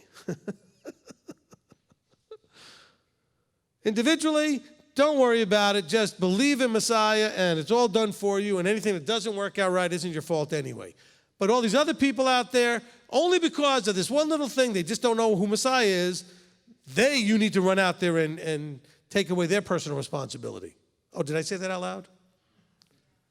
You go out there and witness to the world and take away all of their personal responsibility. That's all they're doing. It's telling you, believe in this guy and you'll have no personal responsibility. All good things he'll do and all bad things aren't your fault. Man, that sounds like a great deal. Which is why I've often said I have no idea why everybody's not a Christian. What could be better than that? All good things come from above and will be done for you, and all bad things aren't your fault. I don't know what could be a better deal than that. And because of believing in all of that, you get to live forever. You don't even have to pay for the harp. They give you the harp and the cloud to sit on. I'm not trying to mock. It's just, you see how this is the absurd. As human beings, we can buy into the absurd. By the way, it matches the story very well because it is absurd for people. I'm not picking on them. Listen to the teaching. What are you thinking? But we can look at them and see how dumb they are, but we should be seeing that we're the same. It is absurd for a group of people who have witnessed everything these people have witnessed up to this point to have any doubt whatsoever, but see anything but what Caleb and Joshua saw. But yet, they're still tied to the below. They're still tied to the flesh, to the earthly, instead of the heavenly. Which is why my answer is 100% yes. Okay? So let's just be careful of how we picture it so we understand. Yes, there was something very different about them, but it was about their choice, not about that they were given a special leg up somehow that the other guys didn't have. They chose to embrace something that was offered to all of them. Okay? And that's what made the difference. And by the way, we have parables that say, to whom a little is given and they do something with it, what happens? You get more. And those who don't do with what they were given and they don't, what happens? It gets taken away. What do you see happening right here? Joshua and Caleb get more, the 10 and everybody else get less. Joshua and Caleb, the only ones who got to go into the land. The rest of them end up dead in the desert. So they were given more. And what was offered to them, the other ones was taken away. See, the parables all play through. I don't think I've ever taught that with this before, but I like it. I think it's good. When I say I like it, I'm not impressed with me. I'm pleased with the fact that he's inspired me with that at that moment. But I think that parable plays out perfectly here. You see them get more, and you see the others even what they were giving, it's taken away. That's what we got to be nervous about. All right, next question or comment. Okay, well, I think you answered the next one, which is what was different about Caleb's spirit. Look, just to understand that spirit is the same Ruach HaKodesh that you and I get to access, what's talked about in John 14, okay? For all those who came out of a Christian sort of denominational place where you were taught and believed that there was no Ruach until Acts chapter 2, okay? John chapter 1 tells you that there was a Ruach that people had opportunity to have access to, as well as here in Numbers. They had a different intrinsic nature. They had tied into and connected vertically with his nature. All right? Okay, continue. That's all I had for 13. Can I move on to 14? You got something for 13? It's 13 and 14. Okay, I'll get to you in 1 second then. All right, let me just, a couple of things real quickly on 13, okay? First of all, let's remember that those who were sent were leaders. And so the whole people suffer because the leaders mess up. Because this is why I tell people all the time, don't be so quick. I'll calm down. Because you guys think I'm all mad when I sound like that. Don't be so quick to grab a microphone and make a YouTube video, whatever you're going to do out there, and become a teacher, a leader, whatever. Start your groups and everything else. Because the people were in trouble because they believed and followed and bought into the leader. And so understand that is the risk you take jumping into leadership. People might follow you. And you may have an influence. So that's number one. So you had all leaders here. By the way, you see that Caleb was with Judah and Joshua was Ephraim. So you have your two sticks, your two houses sort of represented there. Okay? And by the way, the Hoshea, I will explain this because it's in my notes anyway. Hoshea means salvation, and Yehoshua means he is salvation. And so, because of the recognition that Joshua would understand that he, Yahweh, is our salvation, okay? Yehoshua. All right. In 13, we also see something very interesting. When a righteous, anointed, appointed steps up, he didn't just speak up. It says Caleb silenced the people. Verse 30. He cut through all the noise and said, let us go up at once and take possession, for certainly we're able to overcome it. He silenced the people. In other words, he interrupted their flow of panic and freak out for a second to get his point across. Also in chapter 13, it talks about the evil report in verse 32. I'll keep fishing around until I get your point. No, I'm kidding. I've already stolen most of your stuff? I'm sorry. I thought we were going to transition anyway. But you can come up here and say it anyway. Okay? But the evil report wasn't evil as you would normally think. Think of the word there as better translated, slanderous. Okay? They were slandering the Most High. He told them this place was theirs to go possess, and it was awesome, and not to worry about anything else. And they came back with this slanderous report, trying to basically say, Yahweh didn't tell us the truth. He lied to us. This is really bad. We shouldn't be doing this. Let's go home. That's basically what they said. Slanderous. Okay? I already covered that, and other people covered that. And the last thing is when you see the whole idea of 40 days. Is that one of yours too? No. Okay? 40 days we see as a way of proving worthiness or testing. They went and spied the land for 40 days. They were going to get a day for a year, 40 years in the wilderness. Yeshua goes for 40 days. Yeshua goes for 40 days. Moses goes for 40 days. You see these 40-day things. When you see those numbers, it's talking about testing and worthiness. Okay? All right, did you have something you wanted to add, or did I take it all? All right, well, come up and add what you want and tell me which things I stole. I'm just curious. You tilt the mic down. Just tilt it down. It'll tilt. There you go. Okay, awesome. Okay, so when you were talking about the question that was asked about Joshua and Caleb, I believe that they were different because they had a knowing relationship with Yahweh. And even though the other 10 were supposed to have it, they didn't, even though they were leaders. And that goes to show you that you can look at somebody as leader, and they may not have a relationship with Yahweh just because they call themselves a leader. And so we have to be careful who we follow. So I think that's why they had a different spirit, because they had that relationship with Yahweh and they trusted in him. And so that, and that's why they didn't bring back an evil report, because in Psalm 112, hold on, I have to take off my glasses. It said, he is not afraid of an evil report, and that's talking about blessed is the man who fears Yahweh. So his heart is steadfast, trusting in Yahweh. So when you have that relationship with Yahweh, you will not have that fear. And that's what's happening in the world today, is everyone has so much fear because they don't trust in Yahweh. And we need to do that. We need to have a relationship with him to not have that fear. Amen. Okay, hold on. That's okay. What chapter were we in? 13. Okay, sorry. I believe that Psalm 112 verse was one of the ones I was going to have in the peace teaching that I edited out. Aww. Just so you know, but it was actually one of the verses from it, which is when you went to it. Because it had to do with not being afraid of an evil report. I may or may not have connected it when we did the Numbers 13, so I have to just go back and look. You might have, because it's in my notes, and I was wondering why I put that in there. Then it is because I did mention it. You must have mentioned it. Okay, good. I was listening. Good. And then in chapter 14, it says, how long shall I be scorned by these people, and how long shall I not be trusted by them? And so when you don't have a relationship with Yahweh, you're not going to trust in him. You're going to have fear and doubt, and that's what the 10 leaders had. And Joshua and Caleb had trust and belief. Amen. Amen. Excellent. See, I didn't take that much. You had some really good stuff to add. Okay, good stuff.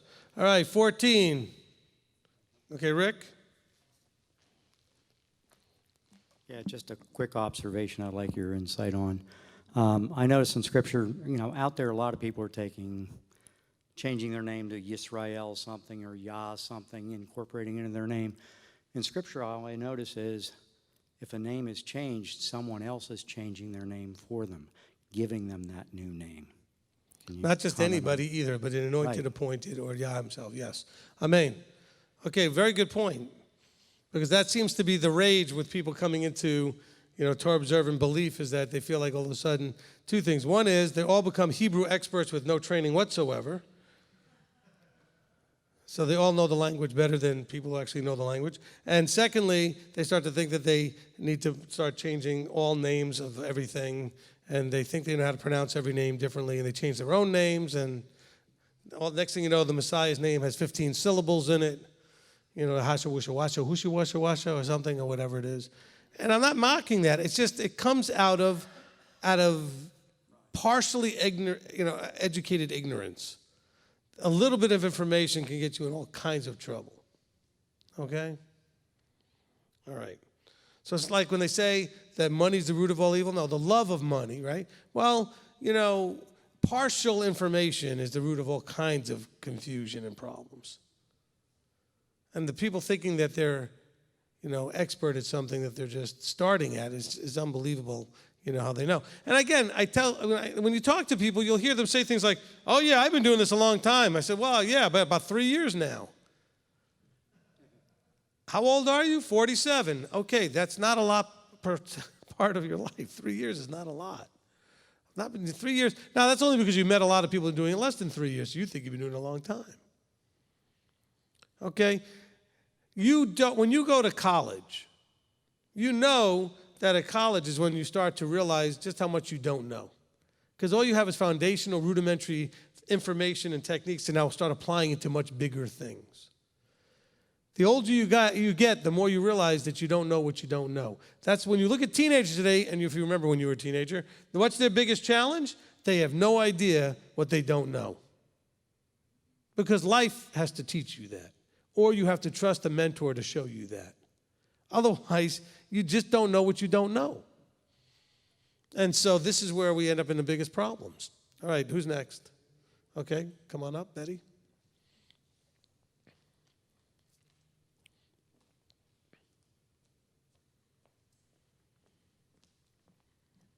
In sort of like what Rebbitzin said about 14:11, I connected it to 14:23.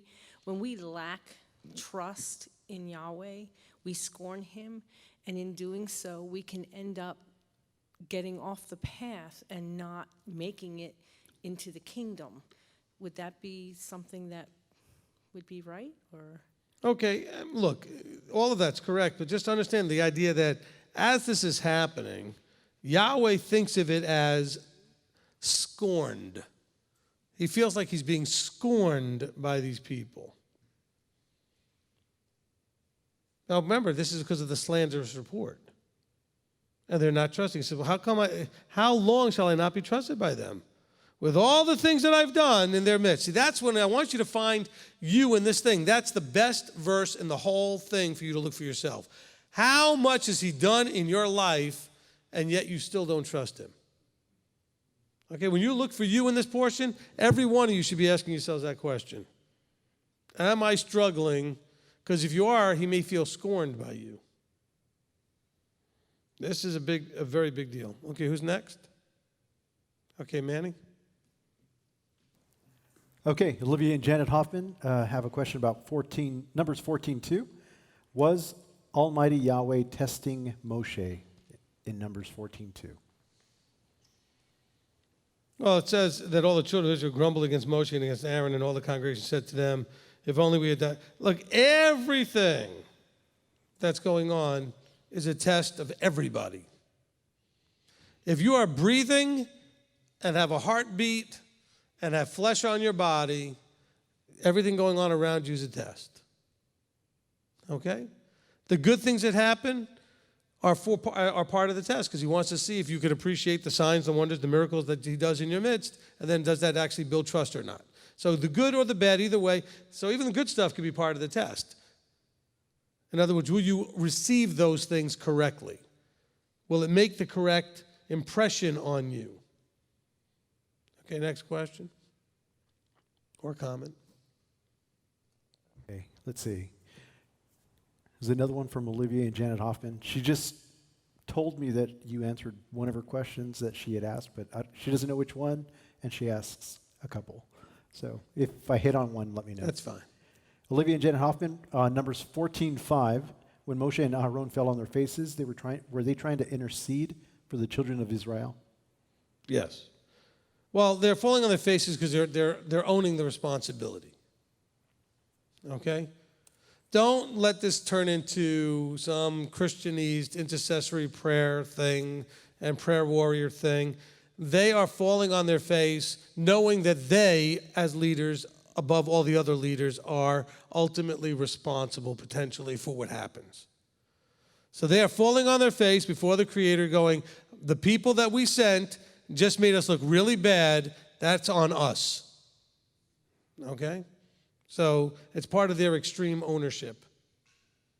Now, at the same time, they're going to ask, while we know that we have some responsibility here, we also have an understanding that the people are doing something really dangerously stupid.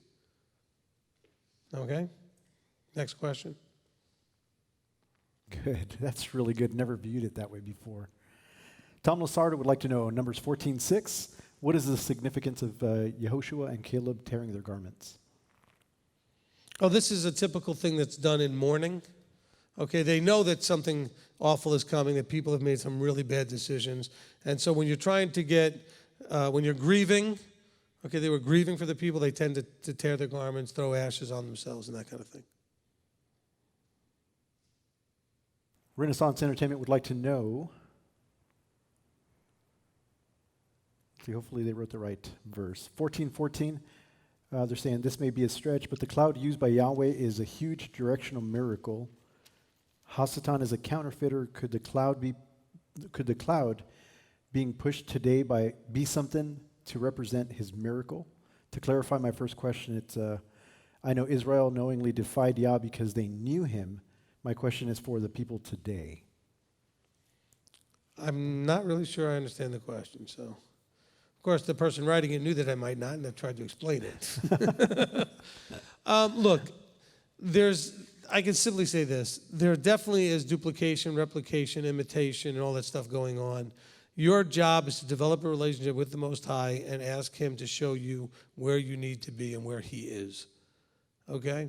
And that may look different from time to time as you go through the journey of growing and peeling away the onion layers and the filter layers so you can now see more clearly. And then you start to realize, I thought the cloud was here, but it's not. And then you go and you move on. And then you get to a place you go, still not here, but I was closer. Okay, as you're pursuing that. That's kind of part of your asking, seeking, knocking. Okay? But you can only see what he allows you to see. And if you don't have all the filters gone, you're going to see something that looks like a cloud and really was just a smudge on your glasses. Okay? You just weren't seeing clear. All right? But what happens is over time, he helps clean your lens of your glasses so you can see. And then you'll know. All right, next. Okay, Olivier and Janet Hoffman, Numbers 14:18. Does this summarize the intrinsic nature of Almighty Yahweh? Yes. I mean, to a certain degree, that is talking about his intrinsic nature when it talks about, Yahweh is patient and great kindness, forgiving crookedness and transgression, but by no means leaving unpunished. This is absolutely some aspects of his nature. If you find there's another verse where we talk about the 13 attributes, and this is part of the 13 attributes. Okay, and that's from Exodus. All right? So, yes, is the answer. But it's not limited to just what's here, but this is absolutely aspects of his intrinsic nature. Okay? Kim Williams would like to know, Numbers 14:22. Are there other examples of 10 times his patience is being tried? Is there something to learn from this? Look, and there are people that have gone back to look at the 10 different things that people did and try to get them kind of counted up, etc. This is another reason why we look at 10 as a certain number that has to do with a completeness to a certain degree. The full 10 who spied out the land other than the 12 all together agreed and caused a problem. But it gets to that point where when we're looking at this, he's trying to make the point of, look, he says in verse 22, for none of these men who have seen my esteem and the signs which I did in Mitzrayim and have tried me now these 10 times, have disobeyed my voice, they won't see the land, he says. He showed patience. He gave them 10 times. They failed over and over again. And then he said, that's enough for this. Okay? Now, bear in mind, we talk about what about the 70 times 7, all the other stuff. This is the leaders. Okay? This is the leaders. He's having a little bit stronger time with the leaders. Of course, now the people follow the leaders and are going to suffer for following wrong leadership. They could have followed Caleb and Joshua and Moses and Aaron. So the leaders are getting punished, and then the people are getting punished as well because they made a bad choice. Poor choices are going to get you into all kinds of trouble. What have I told you over and over and over and over again? Your main job is to find anointed, appointed leadership and follow with that leadership. In other words, let them be the leaders you're supposed to be in a structure with. Because you are going to be held accountable for your choice of leadership. The leaders will be held accountable for whether they're good or not. Because sometimes people will think that the way I talk about it, it takes away your responsibility. Oh, no. You see right here, you are fully responsible for your choice. Okay, next question. Okay, 14:23. Olivier and Janet Hoffman would like to know, what is the best meaning of scorning in this context? Will it be reject, dismiss, disdain? And she promises no more questions after this. I'm not really sure how I want to take that for sure. If I'm not sure I trust that. Okay. Yes, you've exceeded your 4-question limit. Okay. So, look, I'd have to go into the Hebrew. I haven't done that in a long time, so I can't remember what the Hebrew is underlining this here. But the whole point is that they're not only not trusting him, but they're slandering him. Okay? They're saying, this God of ours that got us out of Egypt and said all these wonderful things to us, he's setting us up for death. This whole thing's a giant setup. He just wants to send us into the land to get killed. Better we should have died in Egypt. Better we should have died in the wilderness. Better, see, this is the scorning, or whatever that word in Hebrew would have really meant. So it's not just disobedience. It's not just the grumbling. They're slandering him. They're accusing him of this, nefarious, evil to be done on them. He just got our hopes up just so he could crush us. That's basically what they're saying. Okay? Next question. Okay, next one. Olivia and Janet Hoffman? Just kidding. I wasn't. Okay, Renaissance would like to know on... Well played.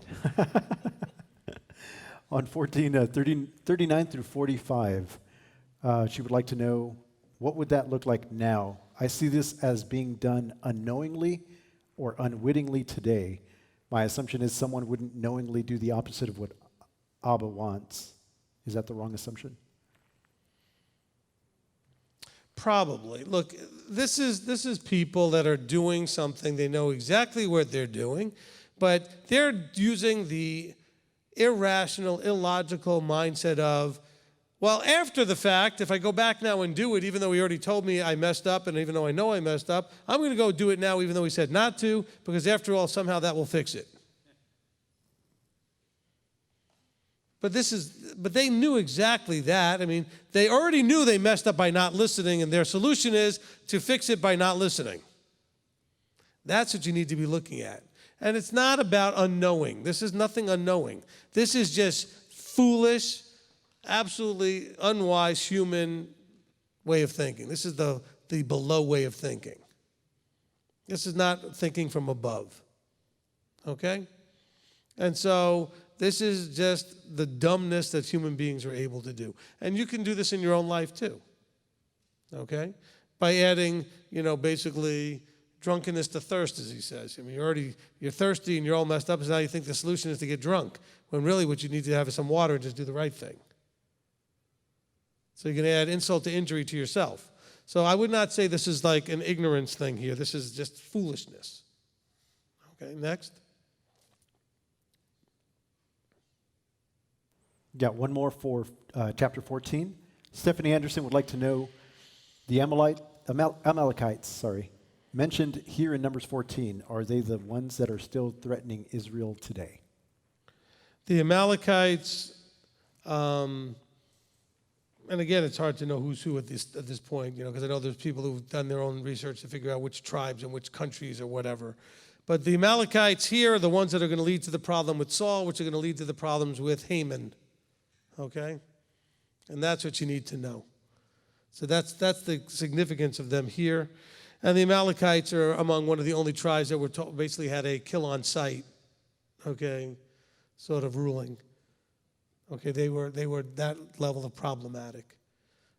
But the fact that they were not wiped out when Saul was supposed to is why, if there are any remnants of them today still harassing, the world today, it's because of that. Okay? All right, next. Okay, let me finish 14 then. Let's see if there is anything in my list here for 14.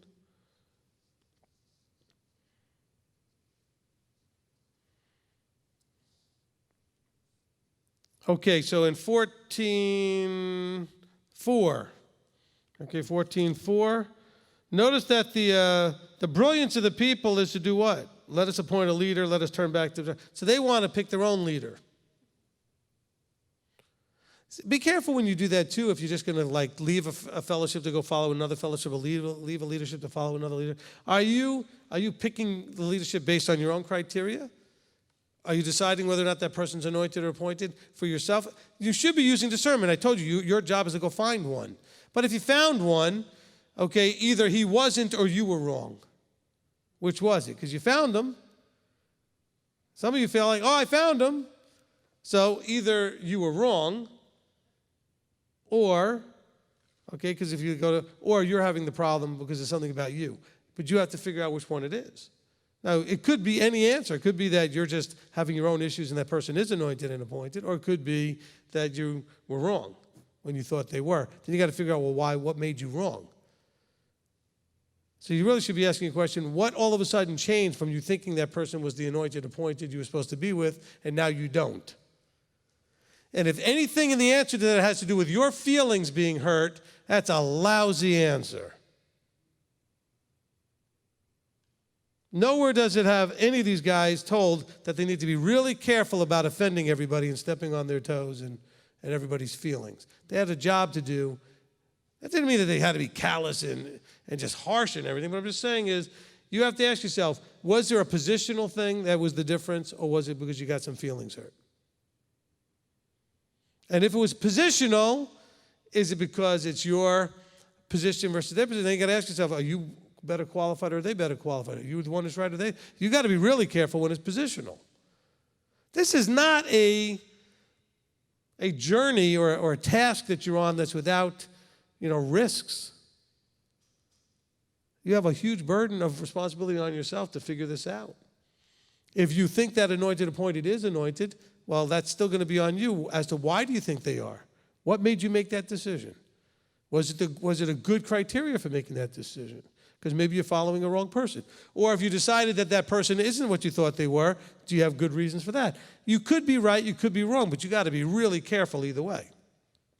Figure out your motivation. All right? Figure out your motivation. Okay? Because I tell you right now, the biggest challenge for all of you, and I say this with I promise you, complete humility, is being qualified to tell a teacher they're wrong. I'm just saying, any teacher can be wrong, and if you're going to tell them they're wrong, you could still be right, but you have to really be careful and take that seriously, because are you actually qualified in that area to make that decision and that discernment? Now, okay, so you're still sitting in a church, the church is teaching Christmas and Easter and the law is done away with. Well, that doesn't take a huge level of training to read your book and realize that that's all just not true. On the other hand, how you apply Torah may not be as clear-cut as you may think it is. And then you start jumping into a usurping role and dealing with things with that. I'm not saying that means that teachers can't be wrong. I'm saying is that it's a very tricky thing to go through to try to figure out how do you handle when you think a teacher's wrong. Hopefully you received that the way it was intended, okay? This is not an easy, you're in a terribly challenging position. Do it the best you can. But analyze you. Why is this all of a sudden my motivation to do this? Why do I want to leave this person or think they're wrong? Or what is driving that? Is it pride? Is it ego? Is it emotions? Is it offense? What is it? And have you really considered if it's a positional thing that you might not know enough to know that you're actually not right? Okay? Many people have told me how they've listened to teachers and then early on in this journey, and then they came back and listened to them again, and when they thought they were wrong, they came to realize, no, the teacher was right. But I wasn't qualified at the time to know that they were right. This is a challenging, place that you're in. It'd be nice to know that, and by the way, even when they did know, they didn't listen. It would be nice to know that Yeshua was the Messiah. A lot of people walked away from him. It'd be nice to know Jeremiah was a prophet, or Isaiah was a prophet, Ezekiel was a prophet, but a lot of people ignored those guys. Because you'd think, well, if we only knew, then it'd be easy. No, it wouldn't. Wasn't easy for anybody in history. Even Messiah himself. There was only a few that could say something like, well, where are we to go? You've got the words of life. But others walked away who didn't know. They couldn't recognize it. Now, it's not their fault. Don't pick on them. Don't blame them. They were too early in their journey of understanding and relationship to know what they were looking at. Most of them. Okay? So what else could they do? But what they did, right? Just kind of keep that in mind. Okay, next question. Oh, actually, I was on my comments, weren't I? All right, let's see what I got.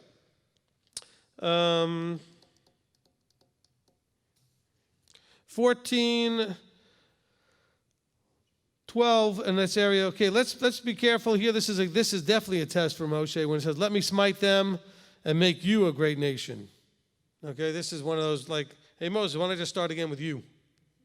All right. So this is a test for Moshe, and Moshe understands what it is. He knows it's all about whether or not he as a leader is going to do what he needs to do to protect Yahweh's reputation. Okay? This is not about Moses, it's about Yahweh's reputation. He says, now if you kill us, if you kill these people, etc., and the word gets around, you know what's going to happen? People are going to know this is your people. All right? So this is a line that Moses uses often with Yahweh, you know, when they have their little testing moments. All right? In 14:3, it shows that they just didn't know Yahweh, because my wife was talking about the whole relational thing. 14:3, it says, "And why is Yahweh bringing us to this land to fall by the sword, that our wives and children should become a prey?" What makes you think he did that? You know, we all have moments in our lives that we'll run into a situation and a person will think of us in a certain way, either think we said or did something that you know you would never do, but you would think they would also know you would never do.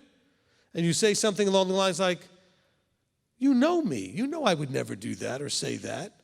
And it turns out they didn't know you as well as you thought they did, or as well as they thought they did. It's like, how could you think I would do that if you knew me? So this is why they get laid low in the desert. This is why everybody has a problem. This is why they act stupidly or foolishly, scorning Yahweh, rebelling, grumbling. It's because they did not know him relationally. Why is Yahweh bringing us to fall by the sword and do all this to our children and wives? Why would you even think he was doing that? Because you're looking through fleshly eyes and not through heavenly eyes. From the above versus the below, right? Let's see, 14:27. "How long shall this evil congregation have this grumbling against me?" So grumbling equals evil. Think about that next time you grumble. Against leadership especially, whatever leadership that is. Wives against husbands, people against congregation leaders, children against parents. This is evil. Grumbling against leadership. Okay? It says, how long is this evil congregation going to have grumble against me? I've heard their grumblings. I have a plan for them now. You grumble, they'll give you a reason to grumble. All right? By the way, and we're going to get up to this in July, we're going to get to this. We're going to have Tisha B'Av. Okay, Tisha B'Av, the 9th of Av. It is said, so you want to get your timing? It is said that this is happening on the 9th of Av. Okay, so actually we talked earlier, I said I didn't have the timing. I forgot the timing. I apologize. Okay, legend would have it, the Jewish sages, etc., believe that they grumbled with no reason, so Yahweh decided all bad things that are going to happen to you in the future, which will give you a reason to grumble, are going to happen on this day. The destruction of the first and second temples, okay? All these terrible things are said to have happened on or very close to the 9th of Av. Okay? So you want to get the timing of this? There's no holy day here. Because people will say, well, what feast is this? What feast? It's not. There's the 9th of Av. Okay? And so that's why that date is known as the saddest day of the year. I used to do a teaching called the saddest day of the year for that teaching. Okay? Tisha B'Av. Okay, so that's there. Let's see, what else? Did I have anything else? 14.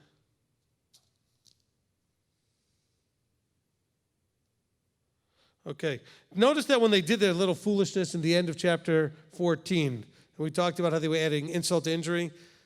When you do that, what happened to them? Yah was not with them.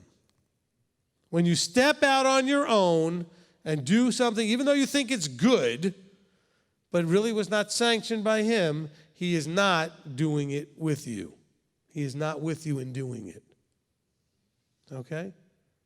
So the person says, well, my boss needed me to come into work, and y'all wouldn't want my family to starve, so I should work on Saturday because my boss needs me to come in, and he's going to pay me double time. He won't be with you in that. Okay? You can't put a good spin on something to do it, because after all, this was right to do until he told him it wasn't right to do. So the motivation seemed right? We want to do what he originally said. We want to, we're ready now. We learned our lesson. Nope, you got to take your punishment.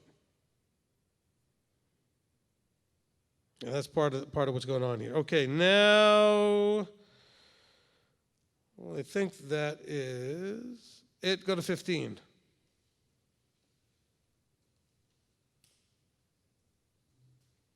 Does somebody have anything for 15? Manny, you got 15? Nope, you can go.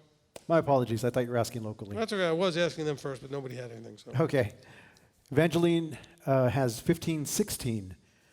One Torah and one right ruling. What's the difference of Torah and right ruling? Okay, it's a play on, in the Hebrew, there's different words for the statutes, ordinances, and law. Okay? Torah means teachings and instructions. Mitzvot, you have shoftim, or judgments. You have all these different words. Mishpat, so you have the mishpat, which is the shoftim, which judges. But the mishpatim, which is the judgments. The chukim, which are also types of laws. So you have all these different ways. So he's saying simply, look, there is a set of instructions for everyone.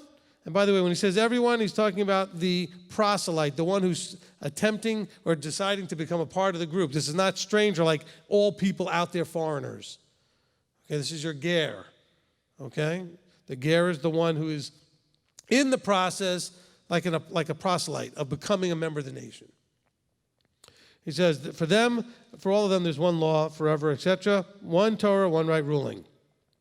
So right ruling, I guess you can separate that out into, there's the law and the way it's applied. Okay, you in charge of judgment, you will apply this the same to the ger as well as the member. Okay, the person who's part of the assembly and the person who is thinking of becoming part of the assembly. Not just thinking about it, like have the thought, but they're actively discipling to decide to covenant. Okay? What else? Okay, Helen Thrasher would like to know in Numbers 15:32, is that the same as Isaiah 58, verse 13 and 14? Isaiah what? 58, 13 and 14.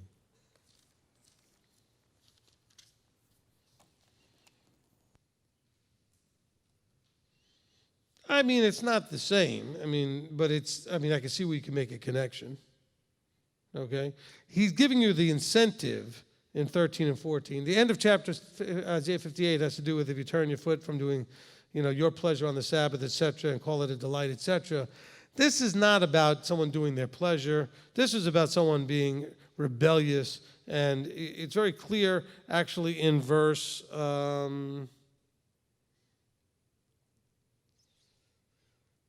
let's see, where did it say? Okay, this is...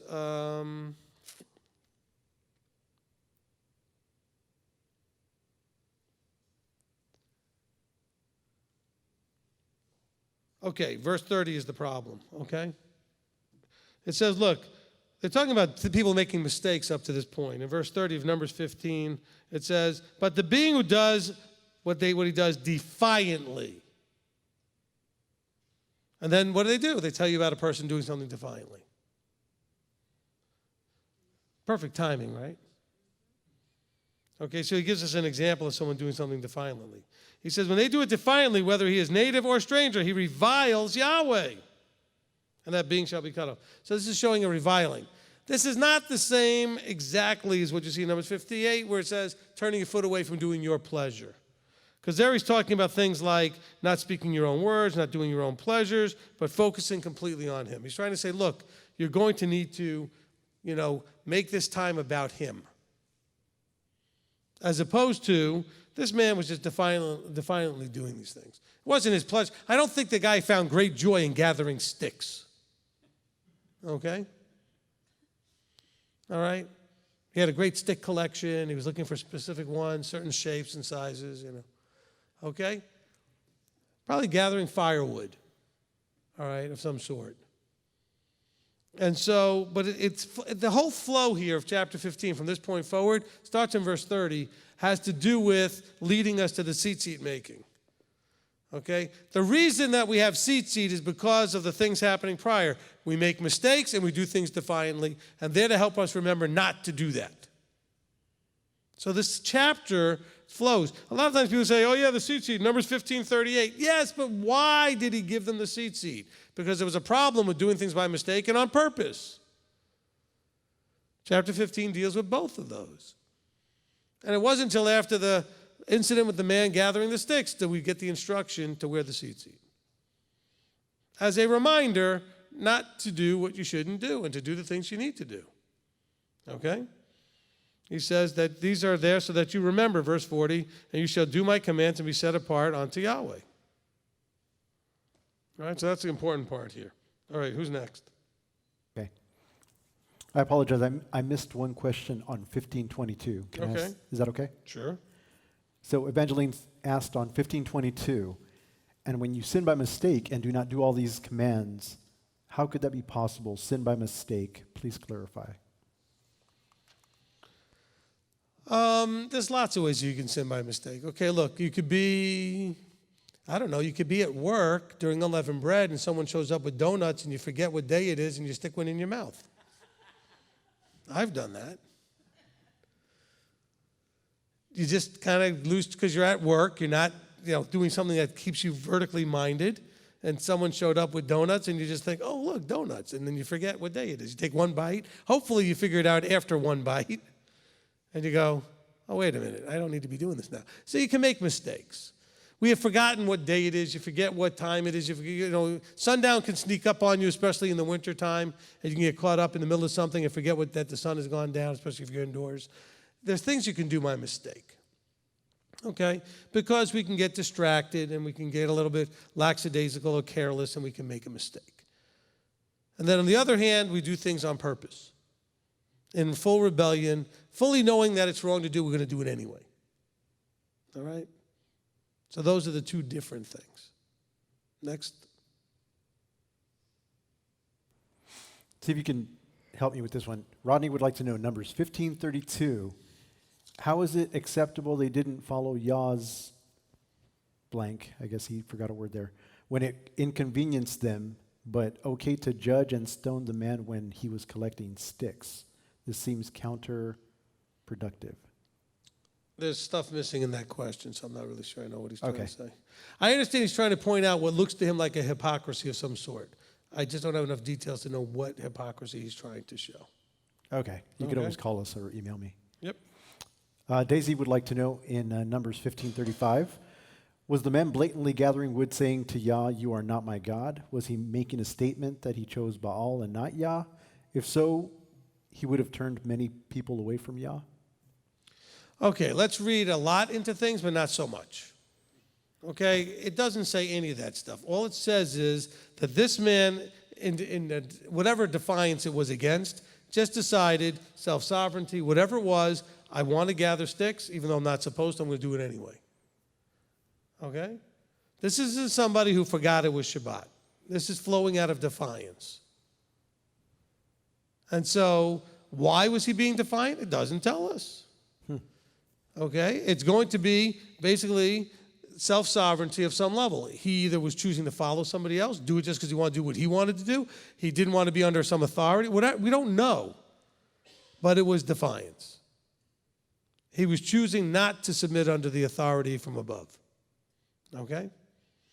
He could have been mad at Moses. I'm not going to do what you tell me. Because maybe he's thinking Moses is the authority. That's not the first time this has happened. We're going to see more of this with Korach and other people as this thing flows.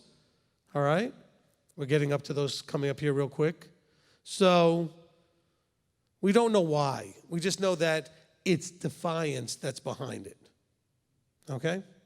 Next question. So please don't try to read too much into stuff that doesn't say. Just understand what the message is. The message is, if you're defiant in your observance of the commandments and you're covenanting, where Yahweh says, if I say it, you do it, and if I say don't, you don't, then you're being defiant. It basically gets you thrown outside the camp and stoned. Okay? All right, next question. Okay, I have two more, and they're basically general questions, and I call them that just because they're missing chapters and verses. Okay. Randall would like to know, could what's be going on with the spying on the land and the two reports given to be connected to the verse that says, many are chosen, but few will follow? You can. That'd be fine. All right, and Norma Silva wants to know, is somehow the intrinsic nature in us the one that moves Abba to do the call to us, since he knows us completely and deeply? Is our intrinsic nature given by him, or is it formed by ourselves? All right, that gets way too confused and too deep. Let me simplify this for you, okay? He calls you, because this is all that really matters, is that he's called you. And you were exactly where you needed to be for him to call you at that moment, with all you needed to go from that place to where he wants to take you, step by step, little by little. Not that you had all of the things ready at that moment, but you had everything you needed to start from that place. That's all you need to know. Stop trying to figure that other stuff out, because that other stuff gets back to predestination and this and that and the other thing, and it just completely gets you into a wormhole of nothing. And just nothing useful can come out of that. Understand that he calls who he calls when he calls. Go listen to the Father and Son teaching again, okay? He calls who he calls when he does. He opens their eyes when he does, at his decision, for his reasons. Because he knows that if he calls you at that moment, you can make the right choice and decisions necessary to make it into the kingdom. He also knows whether or not you'll do it or not. And he doesn't just call those who will. He chooses those who can. He knows who will, but he calls everybody who can, because it's a need for us to watch people journey it out. Okay? It's a need for us to watch people succeed and fail. Okay, so he calls all who can from a moment where they can, but he knows that not all of them will. So that covers your predestination problem and also your free will problem, and his also knowing the end from the beginning. He already knows what you're going to do. He already knows if you're in, because there's no time for him. He's already seen the end and the beginning at the same time. He already knows what you've done, and even though you haven't done it yet, because to him, everything is all happening at the same time. So he already knows. But he didn't tease you. That would be so cruel and, it would be cruel and unusual punishment to tease you to think you could make it when you couldn't. So I assure you, you can get there. The rest is in your hands, though. You got to choose. Okay? All right, it's like the old saying about the person goes up to the sage and he's got a bird in his hand, and he asks the sage, is the bird alive or dead? Well, if the bird was alive, and the guy said alive, they could have already crushed it and then it would be dead, proving the guy wrong. Or if he said it's dead, he could say, well, no, it's alive, and see it fly away. And he basically says the power's in your hands. So, Yah calls you because you can live or die. So basically like putting that bird in your hands. Now what are you going to do with it? You're going to kill it, or you're going to let it live? What are you going to do? You're going to take care of it, you're going to feed it, whatever it is, or you're just going to let it die? Well, what are you going to do? All right, anything else there, Manny? That was it? All right, let's see if I have anything else. I probably don't. I think we're good. All right, so we're going to let that close with that. Let's get somebody to close us in prayer. Manny, because you are back, why don't you go ahead and close us in prayer? If everybody would just go ahead and rise, okay. We'll go ahead and close in prayer. Forgot about that for a second. It hurt to stand up there. Okay. Avinu Malkinu, our Father, our King, thank you. Thank you so much for allowing us to be here tonight. Thank you for allowing me to be here tonight. You never know what you have till it's gone, Father, and I love my family. I love this ministry, and I love my rabbi. Abba, I thank you for the word tonight. I love your Torah. Thank you for allowing us to read it, to learn from it, to gather with it, that we may be sculpted into Yeshua-like people. But help us to continue to receive what we need to receive for our own personal lives. Help us to continue to love one another the way you want us to love one another. Help us to continue to open our eyes and draw our hearts to continually be passionate for you, that we may look to you and trust in everything that you have, in every test that you put in our way, that we may remember that it's Deuteronomy 8:2, and that in everything allow us to make you proud. Thank you for this night. I ask that everybody can get home safely. Thank you for the lives here. Thank you for the people here. And I ask that you just be with us and continue to test us, not to make things easier, but to make us stronger to overcome. In Yeshua's name I pray. Amen. Amen. Amen. All right, we'll just come up here. Anybody wants to come on camera, come up here. We'll wave. There you are. Just get the group up here. We'll just do it up here.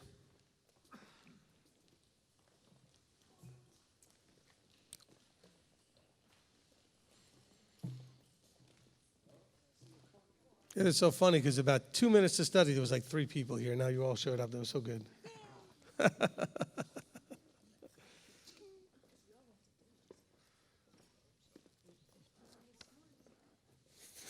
Thanks, Manny.